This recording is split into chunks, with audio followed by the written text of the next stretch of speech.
Ladies and gentlemen, the 2017 Select USA Investment Summit program will begin in 10 minutes. Please find your seats.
Ladies and gentlemen, the program will begin in 5 minutes. Please take your seats and remember to silence your cell phones at this time.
Possible Moroccan sweet. All second. Let's do it. Possible straight in. Just no. Just All in. Oh, second in. I think it starts. Sounds good. She says no. American sweet. And then what? All seconds. All second in. All seconds. Not quite surface, but we'll have a little fun. Attention. Instruments. Up.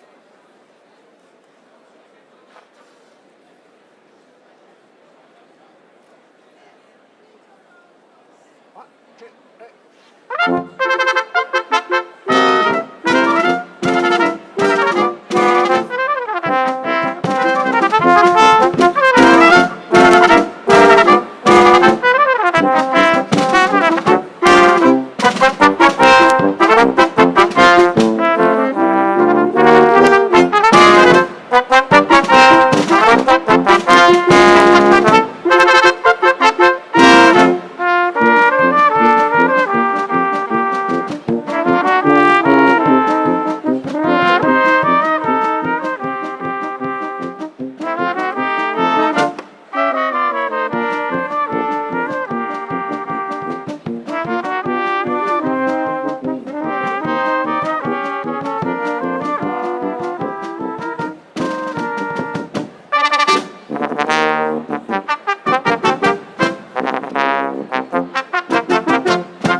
Ladies and gentlemen, please rise and remain standing for the presentation of the colors and the retirement of the colors by the Armed Forces Color Guard, Military District of Washington. The national anthem will be performed by the United States Army Band, Pershing's Own Brass Quintet.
Ladies and gentlemen, please welcome the Honorable Israel Hernandez, Deputy Chief of Staff and Acting Undersecretary for International Trade at the Department of Commerce.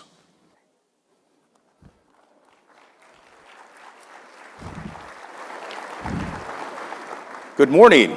Welcome to the 2017 SelectUSA Investment Summit.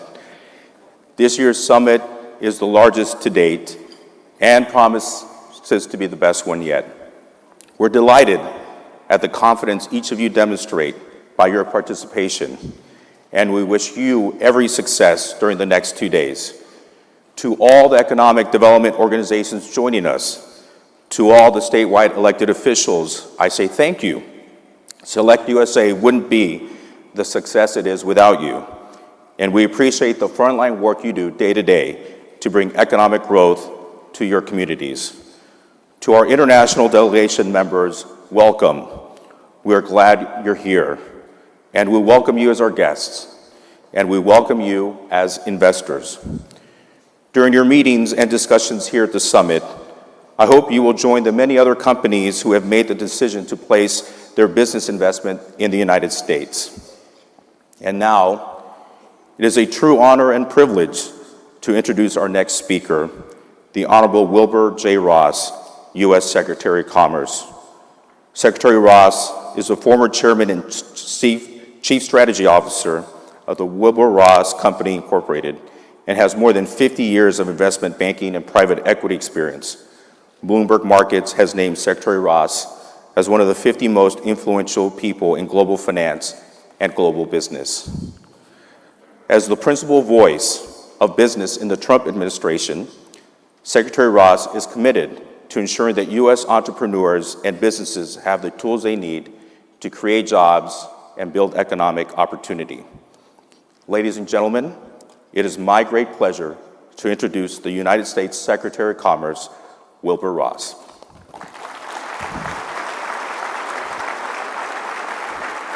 Thank you, sir. Good morning, and thank you for that kind introduction, Izzy. I'd like to welcome you to the Commerce Department's 4th Annual SelectUSA Summit. First off, let me recognize Liam Fox, UK Secretary of State for International Trade. Are you here? Where are you, Liam? Good. This is his first trip abroad since the general election, and we are pleased and flattered by his presence here today. As we kick off this summit, I must thank our whole team and their years of hard work. They have made this program quite a remarkable success. From 2013 to 2016, Summit participants have announced more than $20.6 billion in new U.S. investment projects. That's 12% of all. That's 12% of all the projects announced in the United States during that time period. It is my honor to celebrate our theme, Grow with Us, and SelectUSA's unique and outsized role in making that principle a reality. Thank you in particular to our overseas staff for recruiting the largest foreign delegation in our history, more than 1,200 attendees from 64 countries. This is a year of many SelectUSA records, a record number of total attendees with more than 2,800, and a record number of Chinese and Japanese attendees with 155 from China and 121 from Japan, respectively. The Department of Commerce is proud to host such a large and diverse group of executives, investors, foreign and domestic delegations, ambassadors, and economic development professionals. Today, in one place, we have decision makers from a multitude of sectors, including energy, infrastructure, automotive, industrial equipment, professional services, food and beverage, software, internet, other high tech, and many other types of businesses. And throughout this summit, you will hear from President Trump's cabinet members, from governors, and from titans of industry. Though we each have different backgrounds and experiences, we share one simple message. There is no better time to invest in the United States and to create jobs here than right now. I believe the records we have hit this year are no coincidence. The Trump administration has the most rational approach to business of any recent presidency. I have no doubt that the pro-growth environment we are creating will continue to attract more and more investment. A combination of actions on regulation, taxes, energy, and trade gives businesses and communities the confidence they need to invest in the future. Due to President Trump's policies, the stock market has gone up $4 trillion, and investors feel more confident about the future. So do consumers, and so do business executives. Meanwhile, unemployment in the United States has dropped to 4.3%, the lowest rate in 16 years. And perhaps more importantly, the U6, a broader measure of unemployment, has dropped to its lowest level since 2007. Our country's economic resurgence is a testament to the core principles of this administration. We want you to succeed. This year's summit will provide you with an ideal setting to achieve that success by exploring new opportunities to innovate, grow, and create jobs. As the only national-level foreign direct investment promotion program in the United States, SelectUSA promotes and facilitates high-impact business investment. In a competitive global economy, SelectUSA makes it easier for business investors to choose the United States as the location to expand operations.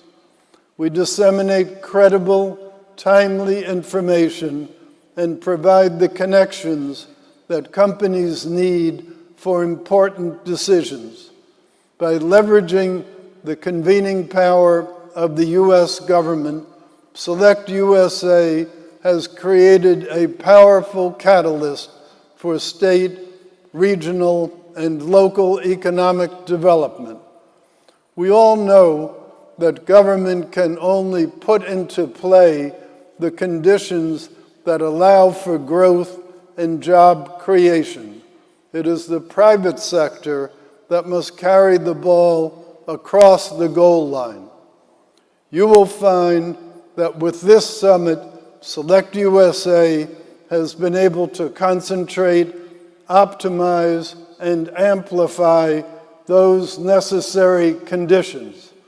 The summit provides a place to explore as exhibitors showcase investment opportunities in every corner of the United States, a place to learn about business and investment trends and opportunities from leaders of industry and government. And perhaps most importantly, we create a place where business deals actually happen, because the decision makers in attendance have the practical tools, information, and connections needed to make investments move forward. For years, this summit has attracted investors who are serious about committing to the United States market. Foreign investors are already making their impact in our country, such as the German food and beverage company Haribo. In March, the company announced its first U.S. factory opening in the Badger State of Wisconsin. Anybody here from Wisconsin? Let's hear it for Wisconsin.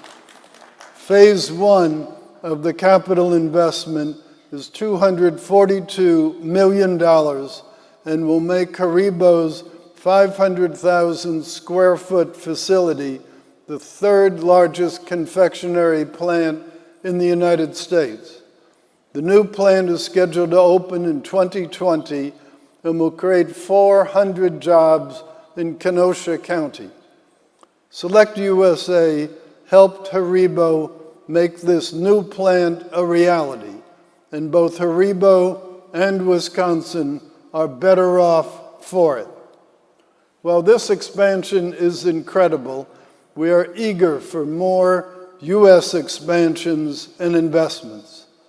According to the 2017 A.T. Kearney Foreign Direct Investment Confidence Index, the United States has the top spot for the 5th year in a row.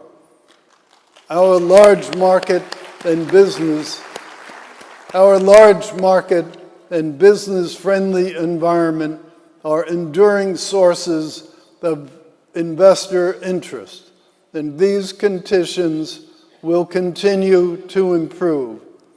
The United States welcomes and inspires new ideas that attract business leaders with bold visions, and we maintain a healthy balance between open collaboration and preservation of intellectual property. That is why we can announce at this summit that the French software company Klaxoon will make its first ever investment in the United States. Klaxoon has attended past SelectUSA Summits, and we are thrilled that they have decided to invest in an outpost across the Atlantic. The SelectUSA team has been very effective at collaborating and assisting companies as they move into the United States. So much so that Arcor, a renewable and solar energy company from Turkey, actually has decided to name 2 solar projects after staff members of SelectUSA, Neil and Gokichi, who are in the room here today. Let's give them a hand.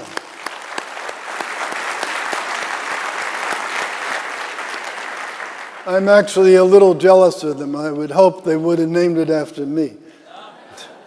Arcor has invested in projects in California, Maryland, New York, and New Jersey, creating over 150 jobs.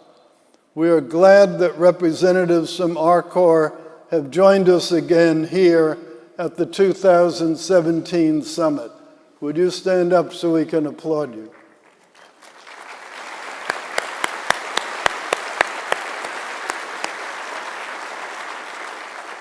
Companies like these have made this event a huge success, and this history makes me proud of SelectUSA. It has helped bring about more than $20 billion in business investments and the creation of tens of thousands of American jobs. I have no doubt that there is much more to come. As this year's event gets underway, we are already planning next year's summit for June 20th through the 22nd. This stage will once again be packed with high-profile speakers, and the convention hall will be flush with opportunities. Our nation is home to a skilled, educated, and experienced workforce, and we want to do all we can to encourage investment. The Trump administration will continue giving you the confidence you need to invest and spur mutually beneficial growth in communities across the United States. It helps us make good on one of our most important commitments, making sure that hardworking Americans have the jobs they deserve. As I said in my first day at the Department of Commerce, we are entering a period of economic revival. The United States economy is growing, and I look forward to the continued success of SelectUSA as a catalyst for that growth. On behalf of the Commerce Department and the SelectUSA team, I thank you all for traveling from near and far to make this our strongest summit yet. I hope you will find the next 2 days informative and productive. I thank you very much for being here.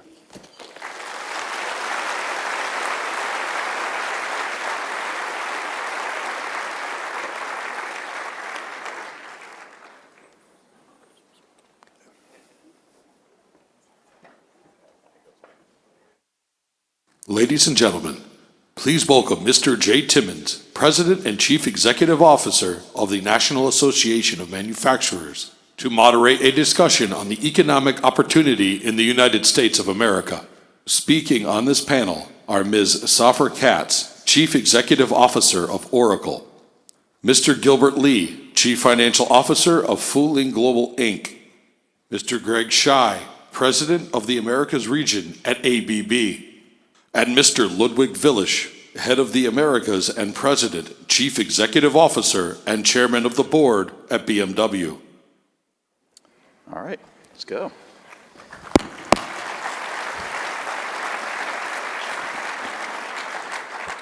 Well, good morning, everyone. Thank you so much for being here. Thank you to Secretary Ross for those great opening remarks. I run an organization that has a rather large footprint right now, especially with discussions going on in the United States today about how we're going to improve our economy and get people to work. It's the National Association of Manufacturers. And I can tell you from my travels around the country, where I have the opportunity to meet with manufacturers, that manufacturers are very excited about what's going on in the United States today, and the leadership of Secretary Ross and the Department of Commerce. So it's a great honor to be with you today. It's a great honor to be with these four great leaders of the manufacturing sector. For those of you who know us, the National Association of Manufacturers is a unified voice of more than 12 million men and women who make things in America and our 14,000 member companies. I know that there are many NAM members in the audience today. I've had a chance to speak with so many of you before today's event. I know you're fantastic ambassadors for doing business in the United States, and I want to thank you for being here. And I want to invite those who are not members of the NAM to check us out at membership@nam.org. You know, this is a fantastic time to manufacture in the United States and to be a manufacturer in the United States. Our industry is really transforming not only what we make, but also how we make it. And we're improving lives and livelihoods of citizens of our country from the East Coast to the West Coast and everywhere in between. According to the surveys of our members, the optimism among manufacturers is at record highs. In fact, we had a 93%, if you can believe that number, it was phenomenal, a 93% optimism about America's future among manufacturers in our first quarter survey that is conducted with Industry Week magazine. It's not only enthusiasm among manufacturers, though, it's enthusiasm among the general public and our elected leadership, from the state level to the national level. all across America. It's stronger than ever. It's always a good time. It's always a good time to invest in the United States, but now it's a great time to invest in the United States. So with that, I want to kick things off, and I'd like to ask each of our panelists, if they would, to tell us a little bit about your company, about you and your company's investment in the United States. And answer this question: why is the United States such a great place to invest? And I'm going to start down here with Ludwig. Well, we came to this country as a corporation more than 4 decades ago, and it's been nothing but success. We came here because of the stable economic and political framework and the skilled workforce. Established ourselves in New Jersey in the mid-70s, then broke ground with which is today the biggest factory we have in our network worldwide, our plant in Spartanburg, South Carolina. We've invested close to $8 billion over the years. We're currently actually in a phase where we invest another $1 billion. It's never been better than today. You're absolutely right. But it's not only about investing. It's also the fact that we support approximately 70,000 jobs. So we have been part of the fabric of this country, and I dare say we call it our second home. I've been to your facility in South Carolina. It's absolutely phenomenal. Thank you for your investment. Greg, talk a little bit, if you could, about your reasons for investing here. Thank you, Jay. And I'm pleased to be here on this great panel, along with customers, suppliers. So I think it's a good look at the ecosystem that makes companies run by having the cross-section we have today. So ABB is a global pioneer in technology that drives the utility part of our business, which the changing grid. And today you see an energy transformation taking place on the grid, driving reliable, lower cost power, sustainable power. We're also involved on the industrial side, companies like BMW, facilitating productivity, driving safety, driving higher quality process control. And then on the infrastructure side, we work in buildings to drive energy efficiency, also in rail, data centers. And so ABB around the world provides the platform to allow companies to prosper and grow the GDP without consuming the earth when we look at our solutions. For the U.S., for those that know what we've done here in the U.S., today we have 20,000 employees in the U.S. At 60 manufacturing facilities across the U.S. in almost half of the states we're manufacturing. That has tripled in the last 7 years with our workforce in the U.S. and with our manufacturing. So we are, you'd say, a poster child for this belief in investing in the U.S. We've deployed $11 billion worth of capital here in the U.S. to expand our manufacturing, to also expand our reach in this market. So we are very bullish about what's ahead, not only for our own business, but helping our customers drive the right kind of solutions here on the ground in the U.S. And that largely comes back to, I think, some of the topics we'll talk about, high innovation, driving workforce productivity, also having the right context from a public-private partnership that allows predictability in terms of whether it be regulation, tax reform, and some of the other key topics, Jay, that I know we'll get into. Thank you very much, Greg. Gilbert. Yes, well, fooling comparing to BMW, ABB, Oracle is a very tiny piece of dust. So I would take a little bit more time to introduce to you what fooling is. Not many of you have ever heard of the name fooling, but I bet all of you have used our product at one point in time or another, because we supply the top 4 or 5 U.S. fast food restaurant chains. Subway, Burger King, Taco Bell, KFC, and we supply them with the plastic disposable serviceware. We're the largest manufacturer of this kind of products in China. Now, U.S. make up about 90% of our sales. So About 2 years ago, we started a manufacturing facility in Allentown, Pennsylvania, in Lehigh Valley. And it has been an educational and a very interesting process for us. We employ over 1,500 people all over just in China and the US. I mean, it's a very tiny number. However, we manufacture millions or maybe even billions of straws and cutleries, plastic cutleries, and supply all over the United States. We invested about $21 million in our Allentown facility about 2 years ago. And we created about 75 jobs, new jobs in the US. So we're very happy to be here in the US. We have much larger facility in China, and we continue to import the products from China to the US. Safra. Well, It's a little different story. yeah. for Oracle. So we are, I think, the purest of the American dream story. We have benefited with Oracle. Larry Ellison had an idea. He leveraged work done by the best secondary, universities in the world.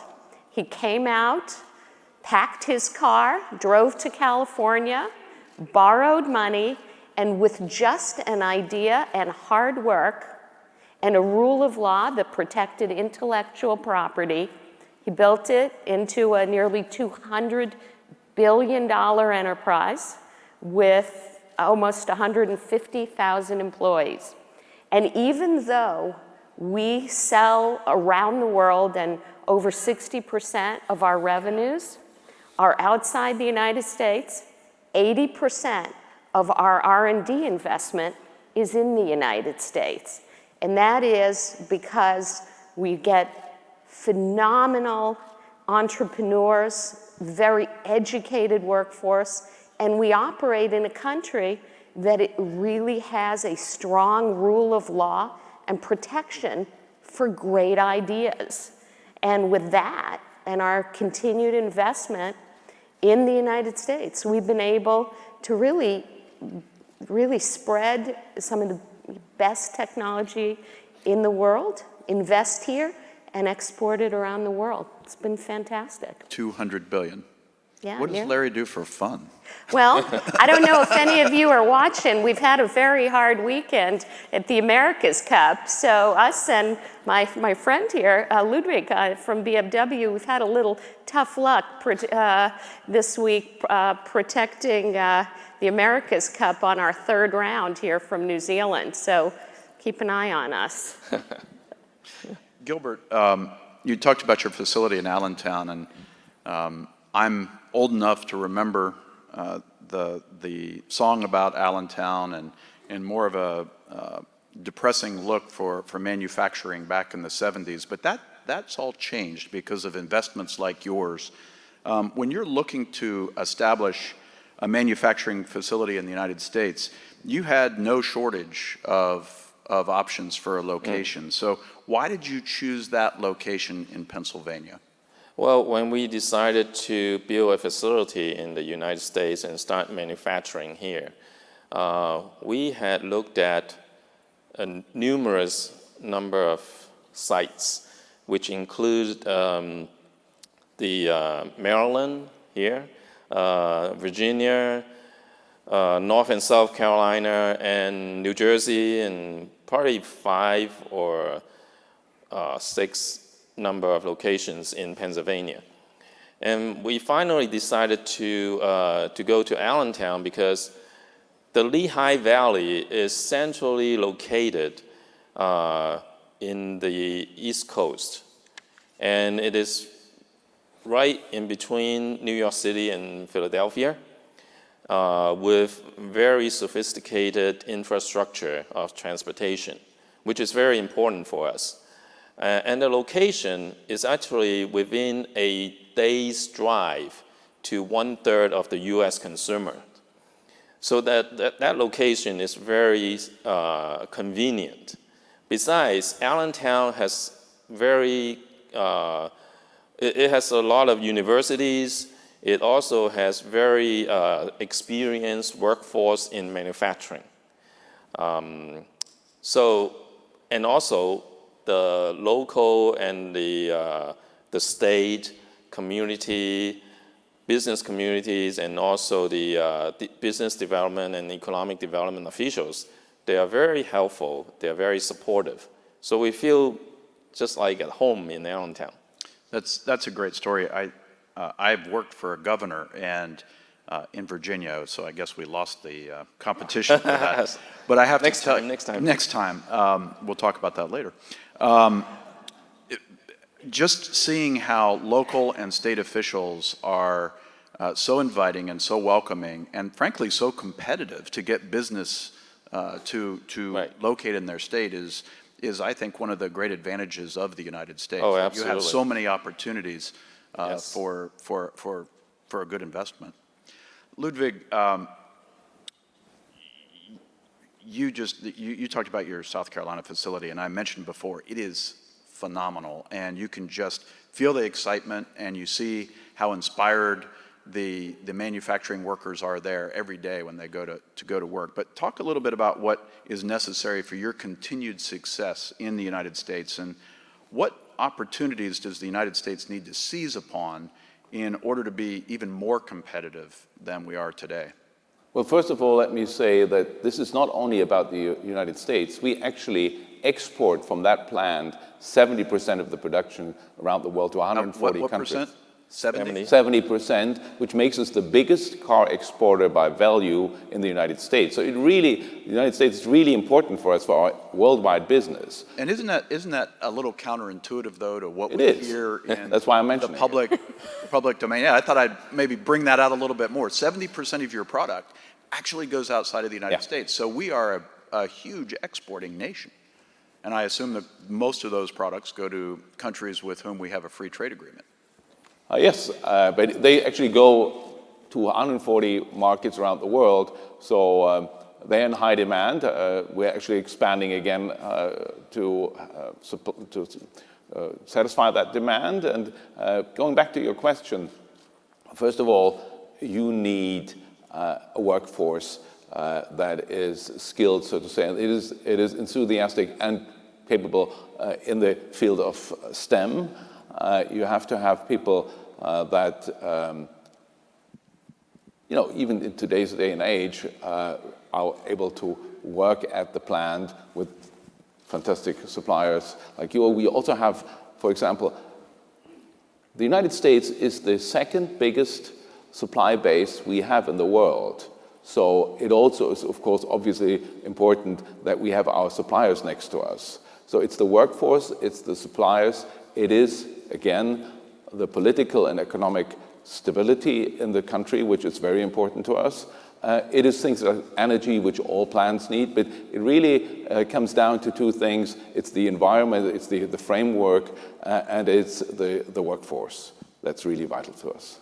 One of the reasons I think that governors and, frankly, the Department of Commerce are so interested, excited, and motivated to bring manufacturing dollars into the United States is for every dollar invested in manufacturing, another $1.81 of spin-off economic activity occurs, another 4 to 5 jobs in other sectors. And you see that in South Carolina. You have suppliers that have come in and other Absolutely. If you had come to Greenville, which is the next biggest city to our plant, in the mid-90s, which I have, and go there today, you wouldn't recognize the place. I mean, it really brought so much infrastructure, it brought jobs, it brought prosperity.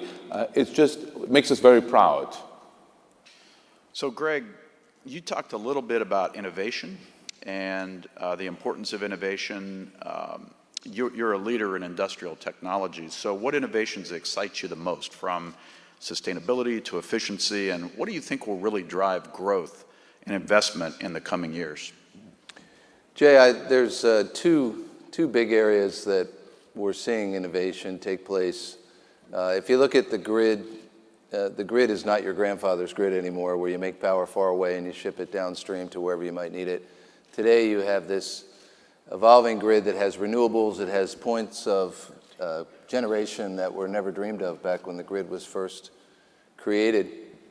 And this will continue to change, and the innovation that's happening around the grid is phenomenal, not just in the flow of power, but the digital aspect of software and technology on top of the grid, which ABB has today many areas of involvement there around the world. And I think that grid is a great place for innovation. It's knowledge work that's happening fast, as mentioned with Safra. So much IP and companies like ours that have been around for 125 years that continue to innovate and drive change. The other is around industrial manufacturing. The manufacturing world we're in today has got to be globally competitive, and you see that with your business as well, Ludwig. And looking at the U.S. to stay on the forefront of that with innovation. And this, again, is digital in terms of what's happening now with Industry 4.0. Looking at digital models, the upstream modeling of manufacturing before you ever begin, the ability to take the diagnostics that you have and run your plants more effectively. And one of the big areas for us is robotics. We've been in the robot business since the early 70s, but the rate of change of technology today, and it will continue, is unlike anything we've seen before.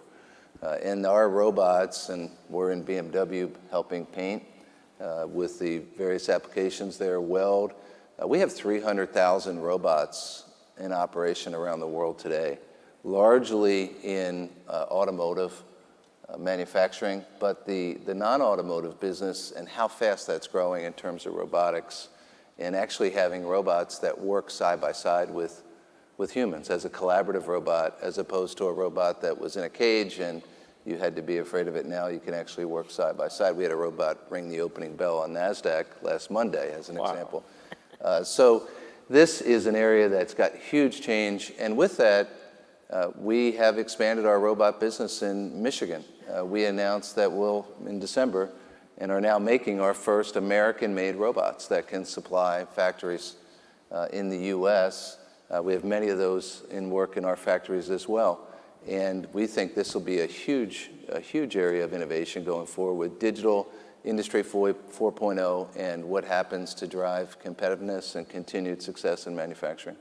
I want to actually come back to the question of robotics and the impact on the workforce, but I want to turn to Safra and ask you to pick up on that. When we're talking about innovation, and Greg also talked about digital infrastructure and the importance of that in attracting business investment, a couple of topics there, but Oracle is a leader in innovation. Yeah, well, this is a particularly exciting time to be in the knowledge business, which we all are in, actually. First of all, here in the United States, intellectual property is understood to be incredibly valuable. Matching that with the current state of technology and what's directly in front of us, the technical capabilities of computing now has allowed us to use all these pieces of data that are out there, whether they're coming off of devices, sensors, anything all over, and for it to be harnessed in a way to move it from just data to information to make better decisions. And whether those decisions are done with artificial intelligence, which are just very, very fast computing of rules and algorithms, or it's better informations for executives and operators to make better decisions. This is unleashing a level of productivity that we have not seen in decades. I mean,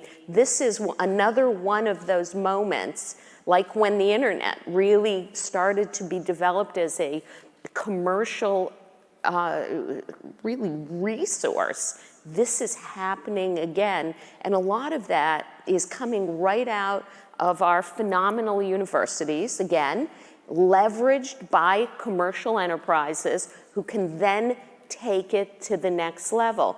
And we're seeing this really everywhere. And for folks like us, it motivates our investment. We hire, just so that you get a sense, we hire anywhere from 6,000 to 8,000 people a year in the United States. And what we always do is we put them around areas, just as my colleagues here all mentioned, around people. It's all about having highly educated and talented people. So we pick Texas, which is one of your sponsors, and we're building an enormous operation. Of course, we operate in nearly every state, in fact, but we're building an enormous operation in Austin, all around, so we can leverage all the universities, UT, Rice, Baylor, Texas Tech, all of these folks who want to stay in Texas, and again, unleashing the amazing technology that is coming to the front and really being used by all of our customers. I guess it was about 20 years ago, the race to the top was really those who could harness the internet and the use of the internet. Is digitalization the next race to the top? It's not only plain sort of digitalization, but industrial digitalization, where you can really use all the pieces of data to truly unleash productivity. And that allows you to spend less and do more. And that kind of leverage is very, very important because it makes you so much more competitive. It allows you to offer your products at lower prices and to be more competitive. And the reality is those companies that take that courageous decision to make sure they're changing the way they used to do things, but doing it the newer, better informed way, those are the companies that will rise to the top, and others will be left behind. This is that moment in history. It is absolutely, you see it in factories all across the United States. You see the productivity advancements. You see, frankly, also from a consumer standpoint, it's not only about profit, it's not only about productivity, it's also kind of fun. So I don't have it here on stage, but I have my iPhone. I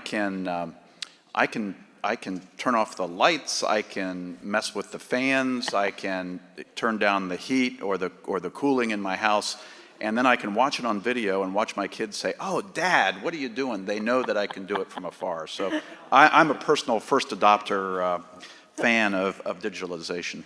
May I just say one other thing? The other thing it allows the manufacturers, all of us, to do is to tailor a product at a cost that is much lower so that our consumers all get exactly what they want at much lower prices than they used to. Customization. Yep. Let's go back to the workforce question and the workforce issue, because all of you have touched on it a little bit, and Greg, you talked about robotics.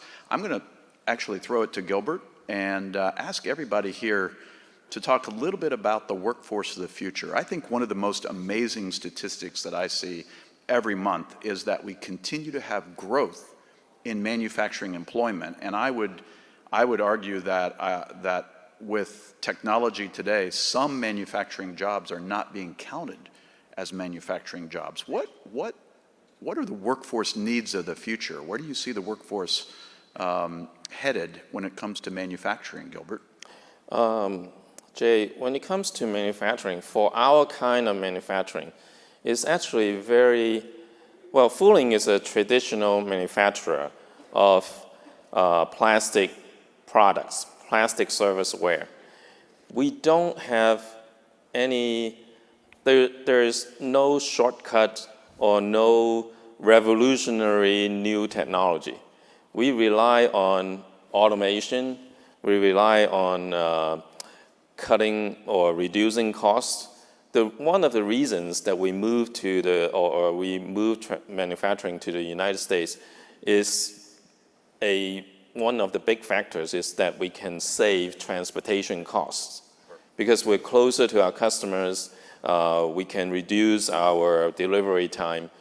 But after we moved here, sometimes we found it difficult to find manufacturing people in the United States because our manufacturing is very basic, it's not high tech.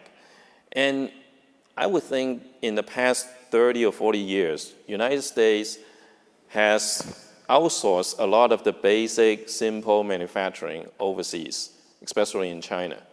And Fuling has mastered that, and right now is bringing it back to the US. And now we found difficulty to find this kind of, I would say the Rust Belt type of workers, manufacturing people. Yeah, by the way, those of us from that area call it the heartland. The more high-tech people who are highly educated, highly trained, you can find those in universities. But our kind of manufacturing, which I say is very basic, is more difficult to find. And I think a lot of the people who lost their jobs in the past 10, 15, 20 years, they're also it's difficult for them to find this kind of employment too. Which is an interesting twist because you're having the opposite issue, Greg and Ludwig. You need the highly skilled workers, correct? Those who understand modern technology and can handle those robotics that you talked about, Greg, and design them and maintain them. Well, I think the education topic and the manufacturing topic are interesting because I don't think as a country we're educated in talking about manufacturing. We like to talk about it in terms of, well, if you bring in automation, you're going to lose jobs. No, we're talking about being competitive on a world stage and having a company like yours, Gilbert, be viable with jobs on the ground. So this is not an all or nothing discussion. True. This is really an evolution of how you look at your value chain. Companies like yours, like ours, that operate on a global setup, BMW as well, there's a lot of decisions you can make about where you do things and why. And we're in China. We have 25,000 employees. We have manufacturing there.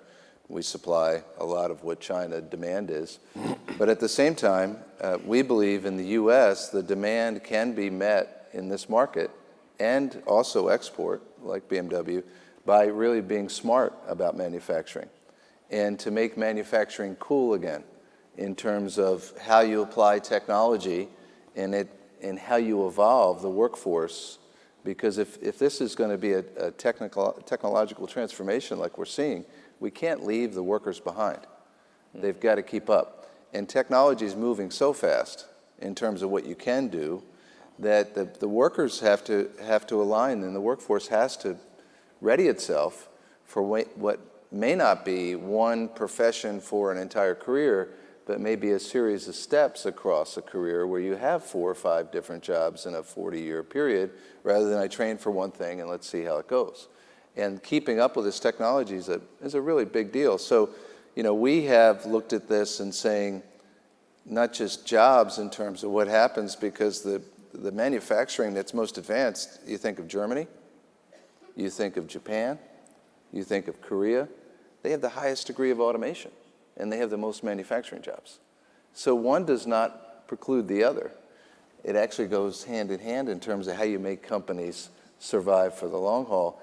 And the challenge we see is that how do you have a workforce that my kids, the generation and the millennials today, see manufacturing as a great place to go to apply technology, rather than I have to work for ESPN or Google or Apple or some company that they know on the retail side, to look at business to business in terms of what can happen. And I think this is our job as parents, our job also as leaders of business and along with government, to really address the infrastructure that brings a workforce along, like we're doing in North Carolina, Arkansas, Michigan, where we have highly advanced collaboration with local universities, not just for the 4-year degree, but the vocational 2-year degree, which is also an important piece of this equation. I think that it's a perfect example of how the United States steps up and assesses the need for certain things and addresses it immediately. At our Manufacturing Institute at the NAM, we focus on the workforce issue we have a collaboration with community colleges to do exactly that. And I see businesses all across the country stepping up, and I see government stepping up as well. BMW clearly has addressed the challenge in your facility. Talk a little bit about the new workforce that you're training and how you're dealing with the What realities. we brought to this country is the typical training that we do in Germany, the vocational training, which is a combination of working at the plant, having classroom with the local community college, having classroom training, and also in a safe environment, start working on robots that people are not familiar with, but it's a constant task to get these young people into a training that is geared to our needs and also is much more sophisticated than you would think someone working, so to say, at an assembly line.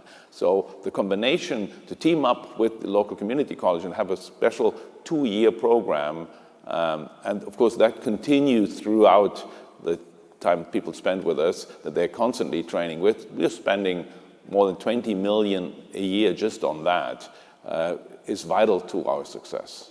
We have to train people and also attract young people, and there's been said numerous times now, because the idea is first, well, working at an assembly plant or working at a plant is secondary to any college degree or anything like that. But we need to have people that, and we do have people that are very proud of what they're doing, and this is very sophisticated what they're doing, actually.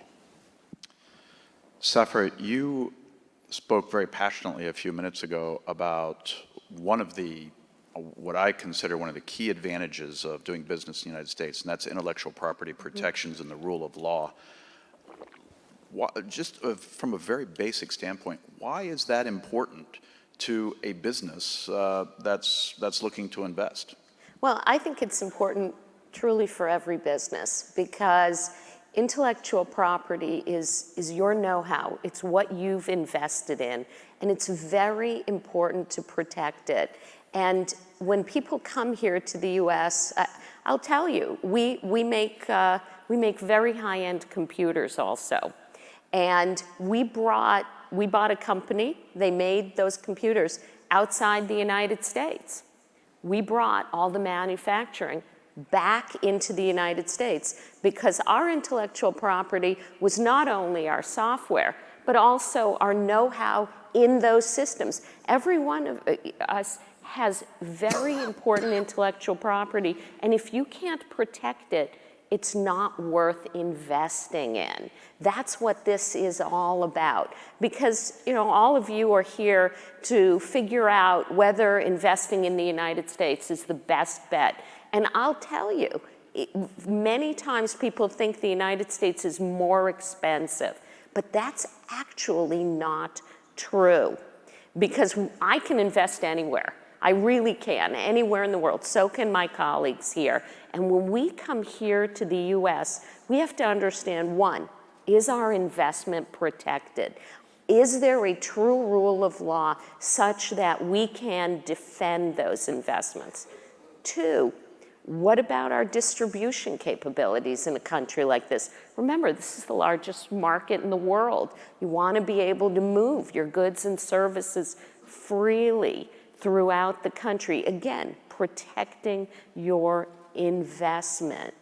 And then ultimately, making sure you have the right people. We've all been talking about what are all these people doing? Well, they're investing in your products.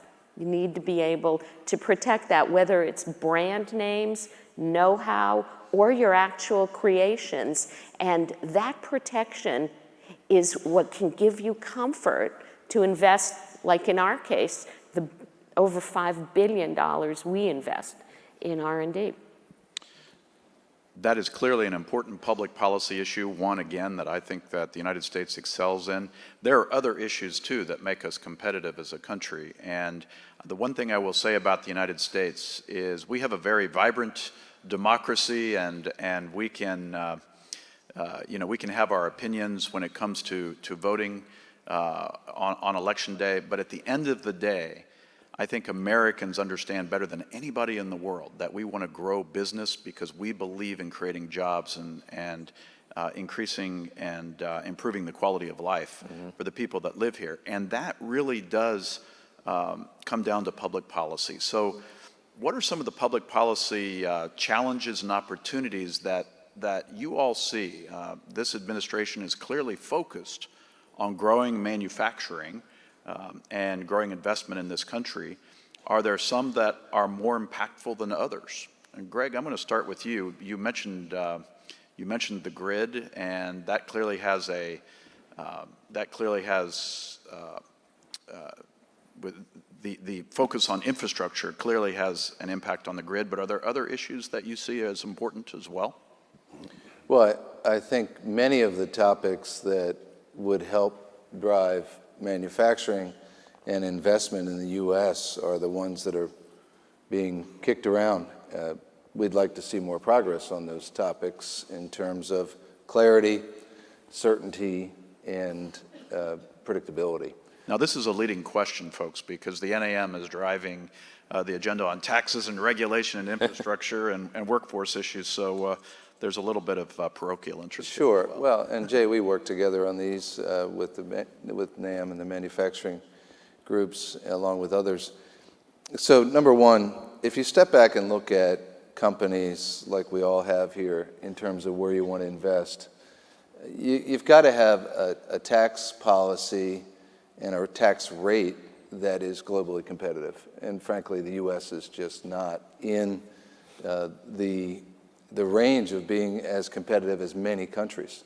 And so this is one of the things that's looked at in terms of tax reform, because you are competing for dollars in terms of investment. And I think largely at this conference we're talking about foreign direct investment, to say that the U.S. is competitive with, pick a country, Ireland.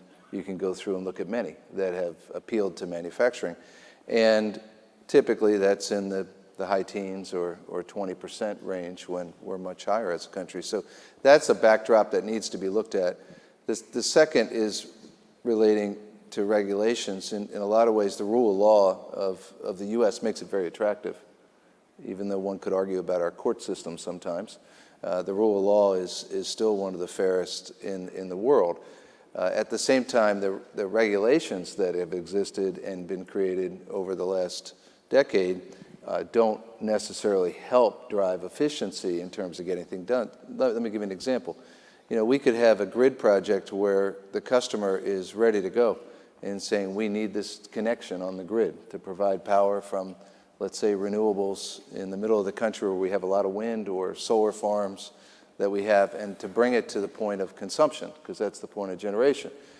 That permitting could take 8 to 10 years to get done, which is, how long does it take in China to get done?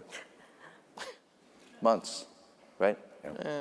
And so you look at it and say, we have to find ways to drive more efficient decision-making, less regulation, to allow this country to prosper. And I think that's one of the areas. And I think with the business roundtable that I'm on with NAM and what we're doing there, there's a lot of suggestions in terms of which regulations should be looked at. And I think this would help greatly. So tax, regulation. The other is infrastructure.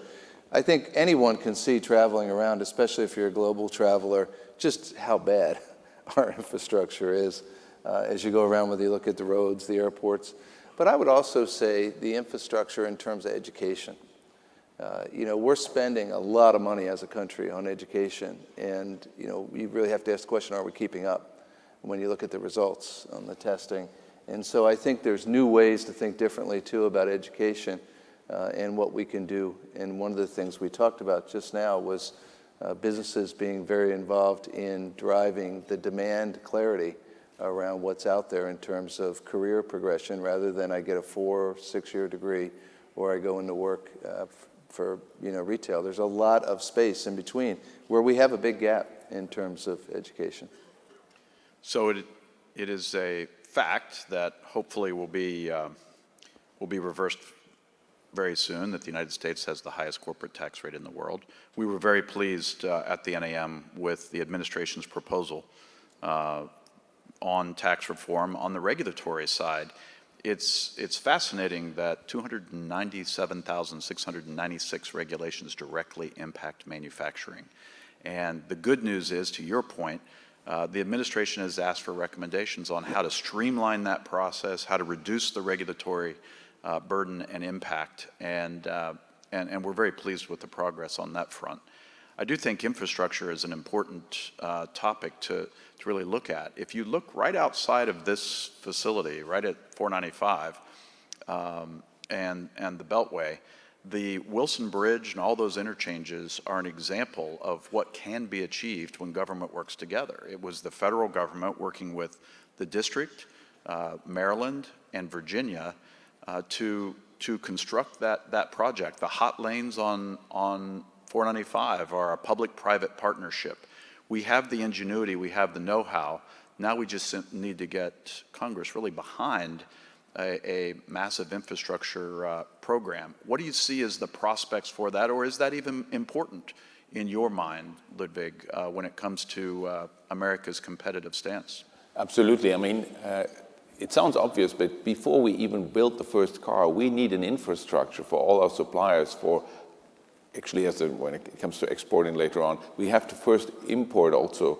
Not everything is sourced in the United States. So it really, to start a production site, it is absolutely vital to have an infrastructure that's working. That's why we're so happy with the Port of Charleston, where we actually have the possibility through waterways to get things that we need to get from other places right very close to our plant. And then it's, of course, another thing that hasn't been mentioned, of course, taxes, infrastructure, the whole part of training of the workforce. But one thing is also very important for us, for the success for everybody who's producing, is the global access to markets, to other markets. So this is another thing that we really have to be aware of, that it's not a one-way street. But and then again, of course, especially very clear in our automotive business, infrastructure is so vital because people like to enjoy the ultimate driving machine. And if they just jump from pothole to pothole, they may have not so much of a joy. So you're talking about more than just what folks may think about when they think of infrastructure, which are roads and bridges, but ports, inland waterways. Yes. You talked already about the grid, Greg. Gilbert, you mentioned that you're right in the middle of a vast majority of the consumers of the United States. And right. Clearly, traditional infrastructure is important to you. Absolutely. Well, in terms of infrastructure, let me throw one thing out there. I think America needs to have a high-speed train system so that we can move people around as quickly as airplanes, but massive number of people, very safe, and we'll just save time and money, just like China. Well, besides that, let me give you two examples of how we can make America more competitive in terms of attracting manufacturing investment. First of all, recently, I have applied or starting to apply for the FTZ, Foreign Trade Zone. I think this is a very good policy, a very good program, because it encourages manufacturing in the United States. When we import raw materials into the United States, we don't have to pay the tariff yet until we finish the product, until we assemble making the raw material and all the parts into a finished product, and then we ship it out of the FTZ, which is going to be our facility.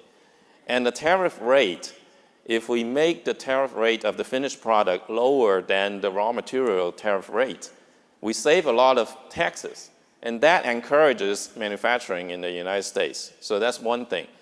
The second thing is, I think United States need to encourage the import of more technology, manufacturing skills and experience, because I'm finding difficult to bring experienced technicians from China to help us start up our facilities, start up the new processes, because those people they are not that highly educated, unlike the programmers from India or more educated people from Japan or from Europe. Our basic manufacturing technicians, they probably only have high school degrees or high school diplomas. However, they have the experience that we need to bring them over here to train our workers. And once they train our workers, they have their jobs to go back to China to work on. But I find it difficult to get them visas to go over here to help us start up our manufacturing. So that is one policy that we have to rethink. Are we only importing the skillful workers or the high-tech people into the United States and forgetting about some of the really needed manufacturing knowledge to help us build the manufacturing infrastructure here? Zephyr, you probably have a perspective on that, and I would say that we acknowledge that in this country, but it's a 20-year issue for us. You know, Greg, you were talking about improvements to education. That doesn't happen like that, obviously. But we are investing, and I think we're working on exactly what you're talking about, Gilbert, but that is not going to be a solution that we see tomorrow. What's your perspective, Safra? Well, I think there are a number of policies that the current administration is focused on that are going to lead to very good outcomes for investment in the U.S. First of all, vocational education and community colleges. It's a huge, huge thing. We've been doing it, honestly, for decades, making sure that we write the curriculum and donate it to universities so that they can educate folks who aren't going to go through a 4-year college or even a master's program, but they're going to go through community colleges. I think that doubling down on vocational education it became a dirty word for a while. I think it's great. In fact, many manufacturing jobs are available right now for folks, and I think the focus of the administration on training is fantastic. I think the move to reduce regulations, especially on manufacturers and others, is unleashing incredible optimism and incredible investment. Right now, I see it in my customer base throughout the country.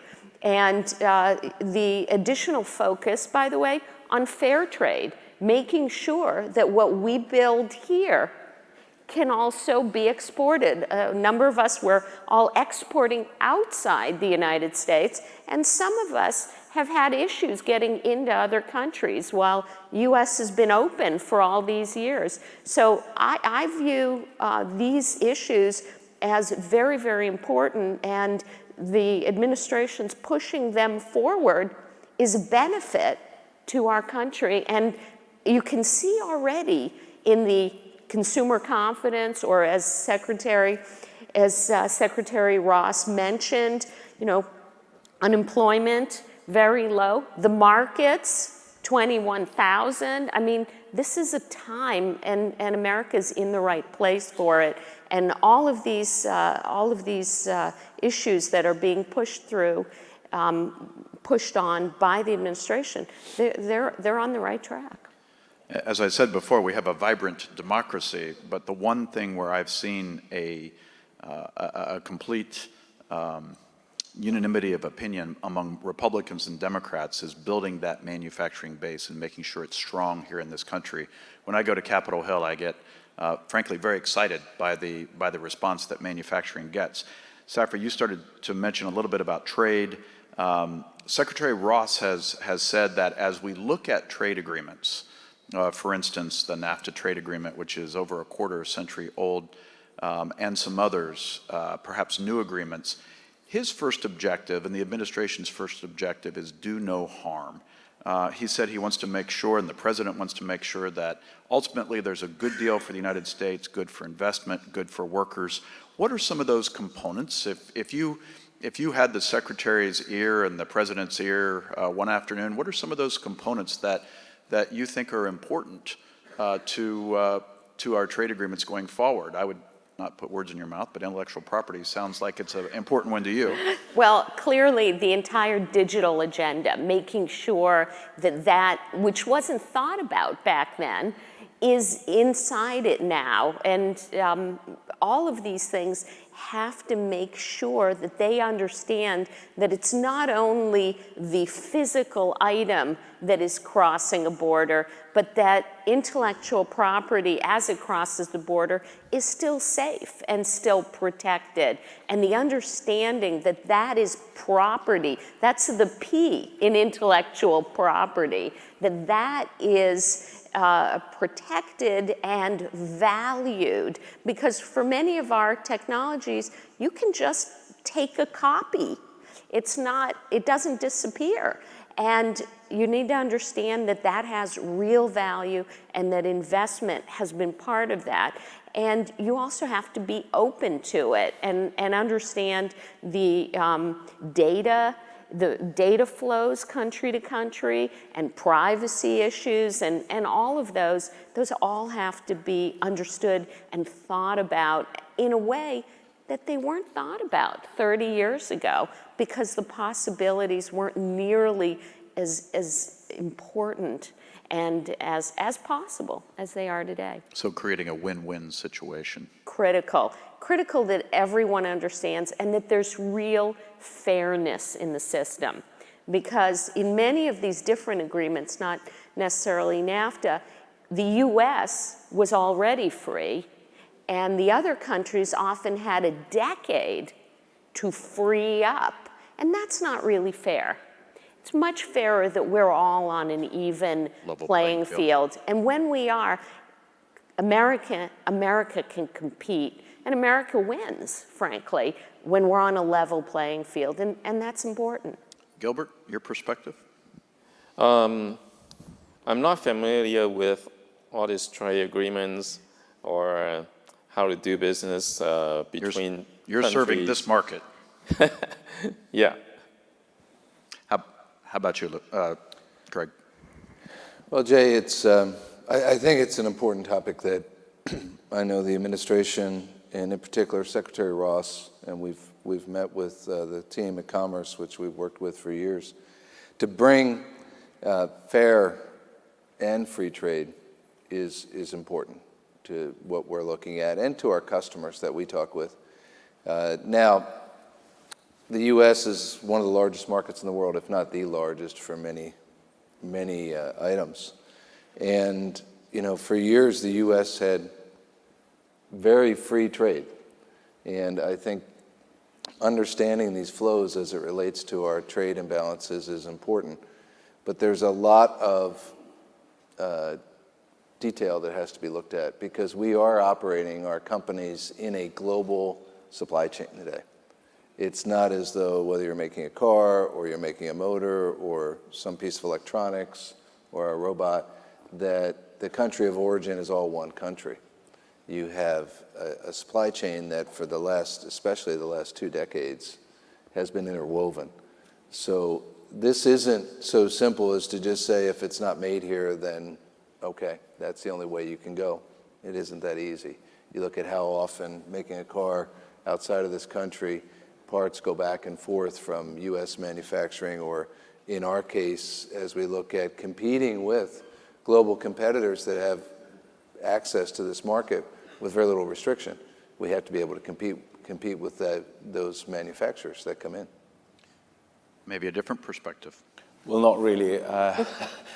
As I said before, if we want to make sure that the vast majority of our production goes outside of the United States, there has to be very clear, unlimited access to all the markets. And as Greg has pointed out, we're living in a globalized world where we source globally, again, also saying that the United States is our largest supply basis outside of Germany. So, but it is all interconnected, so we have to accept that. I think China is becoming a large market for BMW now. Actually, the largest market in the world, yes. And we export all our wonderful X5 cars, which are also on high demand in the United States, to China. And the fastest growing market for robotics right now. Yeah, China. Exactly. Well, we need a few of those robots in downtown. Absolutely, we can help you with that. Well, as we get ready to wrap up, I'd like to ask you to future cast. Think about manufacturing. Think about your industry 10 to 20 years from now. What are some things that we should be thinking about? So for all those folks out here who are looking to invest in ideas of the future, what are some, as leaders of the manufacturing industry, what are some of your thoughts? And we'll start with Ludwig and come down the line. I think we've already touched upon most of the issues. It certainly has to do with infrastructure, the infrastructure that we need. Yeah, but I want to know, are the cars going to be flying? Because I'm really interested in that. It's going to get me to work a lot. Move on the ground. Better invest in that. It will be automated. It will be connected, be shared. So the environment will really be different, and obviously this all has to be prepared for. Greg? I think the 2 or 3 thoughts that are on my mind. One is technology has enormous potential with innovation to enhance, just like it's doing our daily life, it can enhance our businesses. And this is the digital transformation that's being driven today around a B2B environment, using some of the techniques that we've seen in, whether it be B2C or the retail side. We're seeing this applied to the grid, we're seeing it applied to manufacturing and other infrastructure. I think this will be a very profound time of change, linked with the business reasons to do it, not just because it's cool and it's gee whiz technology. Because if you look at manufacturing or many businesses, the productivity curves are relatively flat in terms of what's going on out there, and yet the technology advancement potential is huge. So I think we've got to link up now driving productivity for companies with the technology that exists today. It's out there from us and from many others. The second is people, taking people with us on this journey. You know, everyone's saying how disruptive technology can be. Well, it's especially disruptive if you're not paying attention. So if you're paying attention and you're in tune and you're open to new ideas and new business models, it's not as disruptive as you think. But if you're trying to live in yesterday, or you're wishing for the days of old, it'll be very disruptive because you're not keeping up with how things are changing and you're not pushing things from a leadership agenda standpoint, which clearly I think allows you to evolve rather than be disrupted. So I'd say the people side of this is very important. Always important to adapt in order to compete and succeed. Gilbert? Well, there's one thing that is very important. I think the U.S. policymakers or government officials, they need to really go out of the U.S. and go to those foreign countries to understand their culture. Like doing business with Chinese is very different from doing business with Americans. Chinese, they value the personal relationship. However, some of the policies and some of the cultures in the United States kind of discourage that. Like talking business over a meal or having dinner is very important.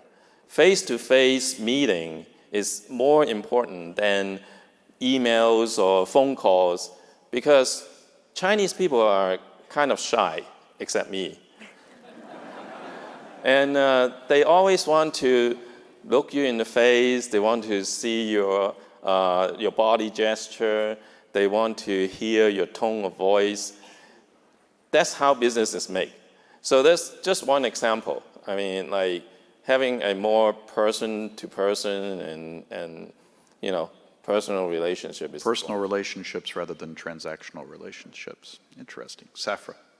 Well, for your question about what the future is going to look like, I think we're starting to see the future already, whether it's in cars that either drive themselves or help you drive, something I could really use, or machines that are really not only making things faster, but higher quality, all the way to technology making better decisions and consumer products built just for you. One of my customers, in partnership, it's Carbon 3D, they do 3D printing in partnership with Adidas, and they will make you custom sneakers. And they do that. So a non-American company, an American company in Silicon Valley, I've got their sneakers already.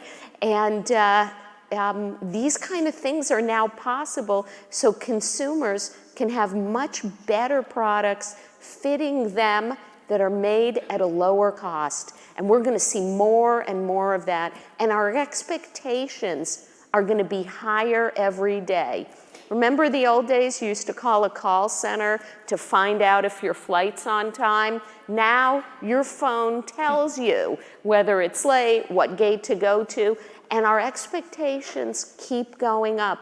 And that's just a little teeny tip of the iceberg. And there's a lot under there that our consumers and our people worldwide are gonna benefit from. So customization. I have a 5-year-old, I have 3 kids, but I have a 5-year-old, 7-year-old daughter. So those sneakers, if they were made for them, would be lighting up and playing all kinds of songs and driving Dad crazy. One sentence, because we only have just a few minutes left. One sentence on why invest in the United States. Ludwig? I think it's still one of the best markets in the world for us and will continue to be one of the best markets, the greatest markets for us. And also it's a wonderful place to be to manufacture. It's no question about it. Greg? I think it's the American people. The can-do spirit, the ability to look at the future and run towards it and change with speed. Gilbert? Well, for us, it's the market. I mean, the US is a fast food culture. So keep going to McDonald's. Safra? We have it all. I mean, the US has it all. I'm an immigrant to the United States. I can tell you, I've seen how American dreams happen. We never stop. We've got the largest market. We have the freest country. And we're totally focused on advancing into the future. We're not afraid of it. We lean into it, we grab it, and we don't stop. An outstanding ending for this panel. Thank you all so very much. Ladies and gentlemen, we are very excited, obviously. Thank you all. We're very excited about the opportunities in the United States, so as you're looking to invest, we ask you to select USA. Thanks so much. Thank you. Thank you very much.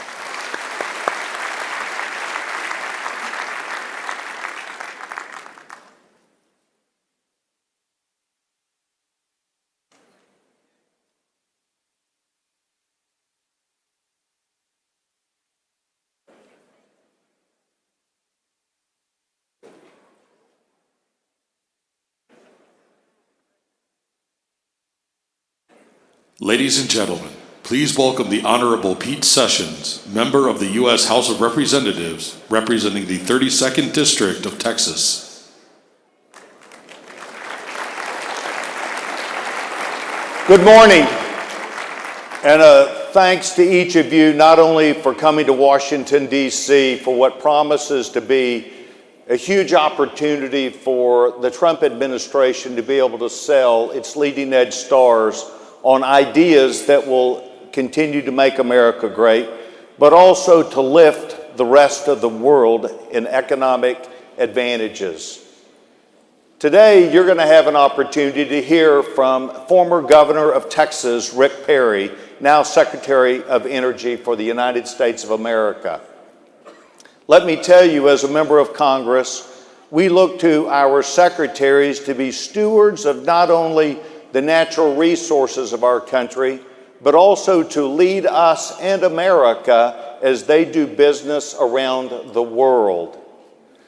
Secretary Perry, in fact, as governor of Texas, worked very diligently, yes, with a vast resource that Texas has, not only its people, but its natural resources. But Governor Perry effectively understood by looking at the industries, the people, and our natural resources of having some of the largest companies in the United States headquartered in Texas, He worked to develop effectively, not only through our ability to transcend by taking, through opportunities for us to do what might be foreign investment in other countries through trade, but also was very aware of how foreign countries want to build within Texas their plants and manufacturing.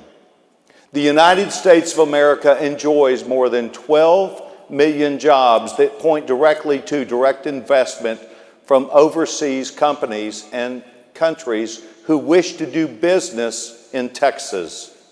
Now more than ever, as there is a question about the economies of not just the world, but individual peace part countries, as they do business with America, we want to make them successful.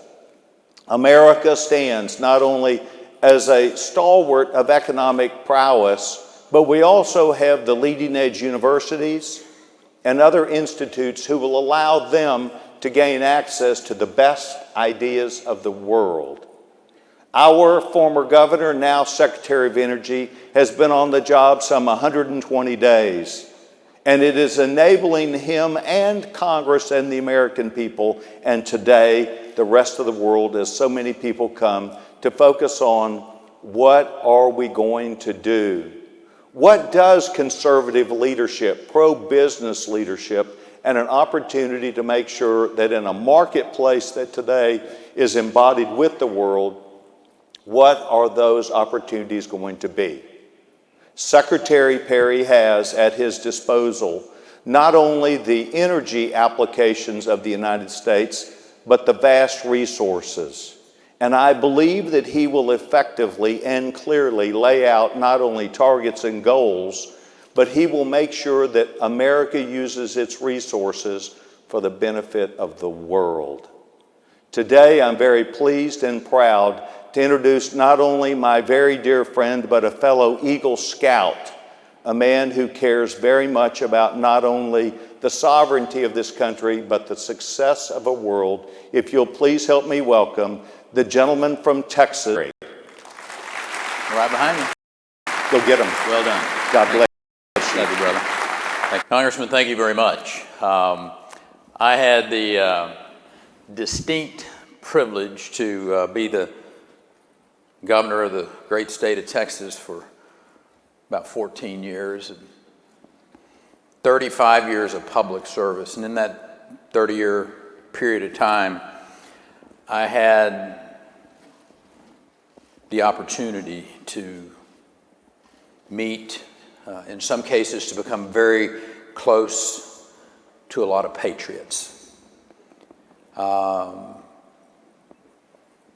Pete Sessions stands as a towering figure. Pete is truly a patriot of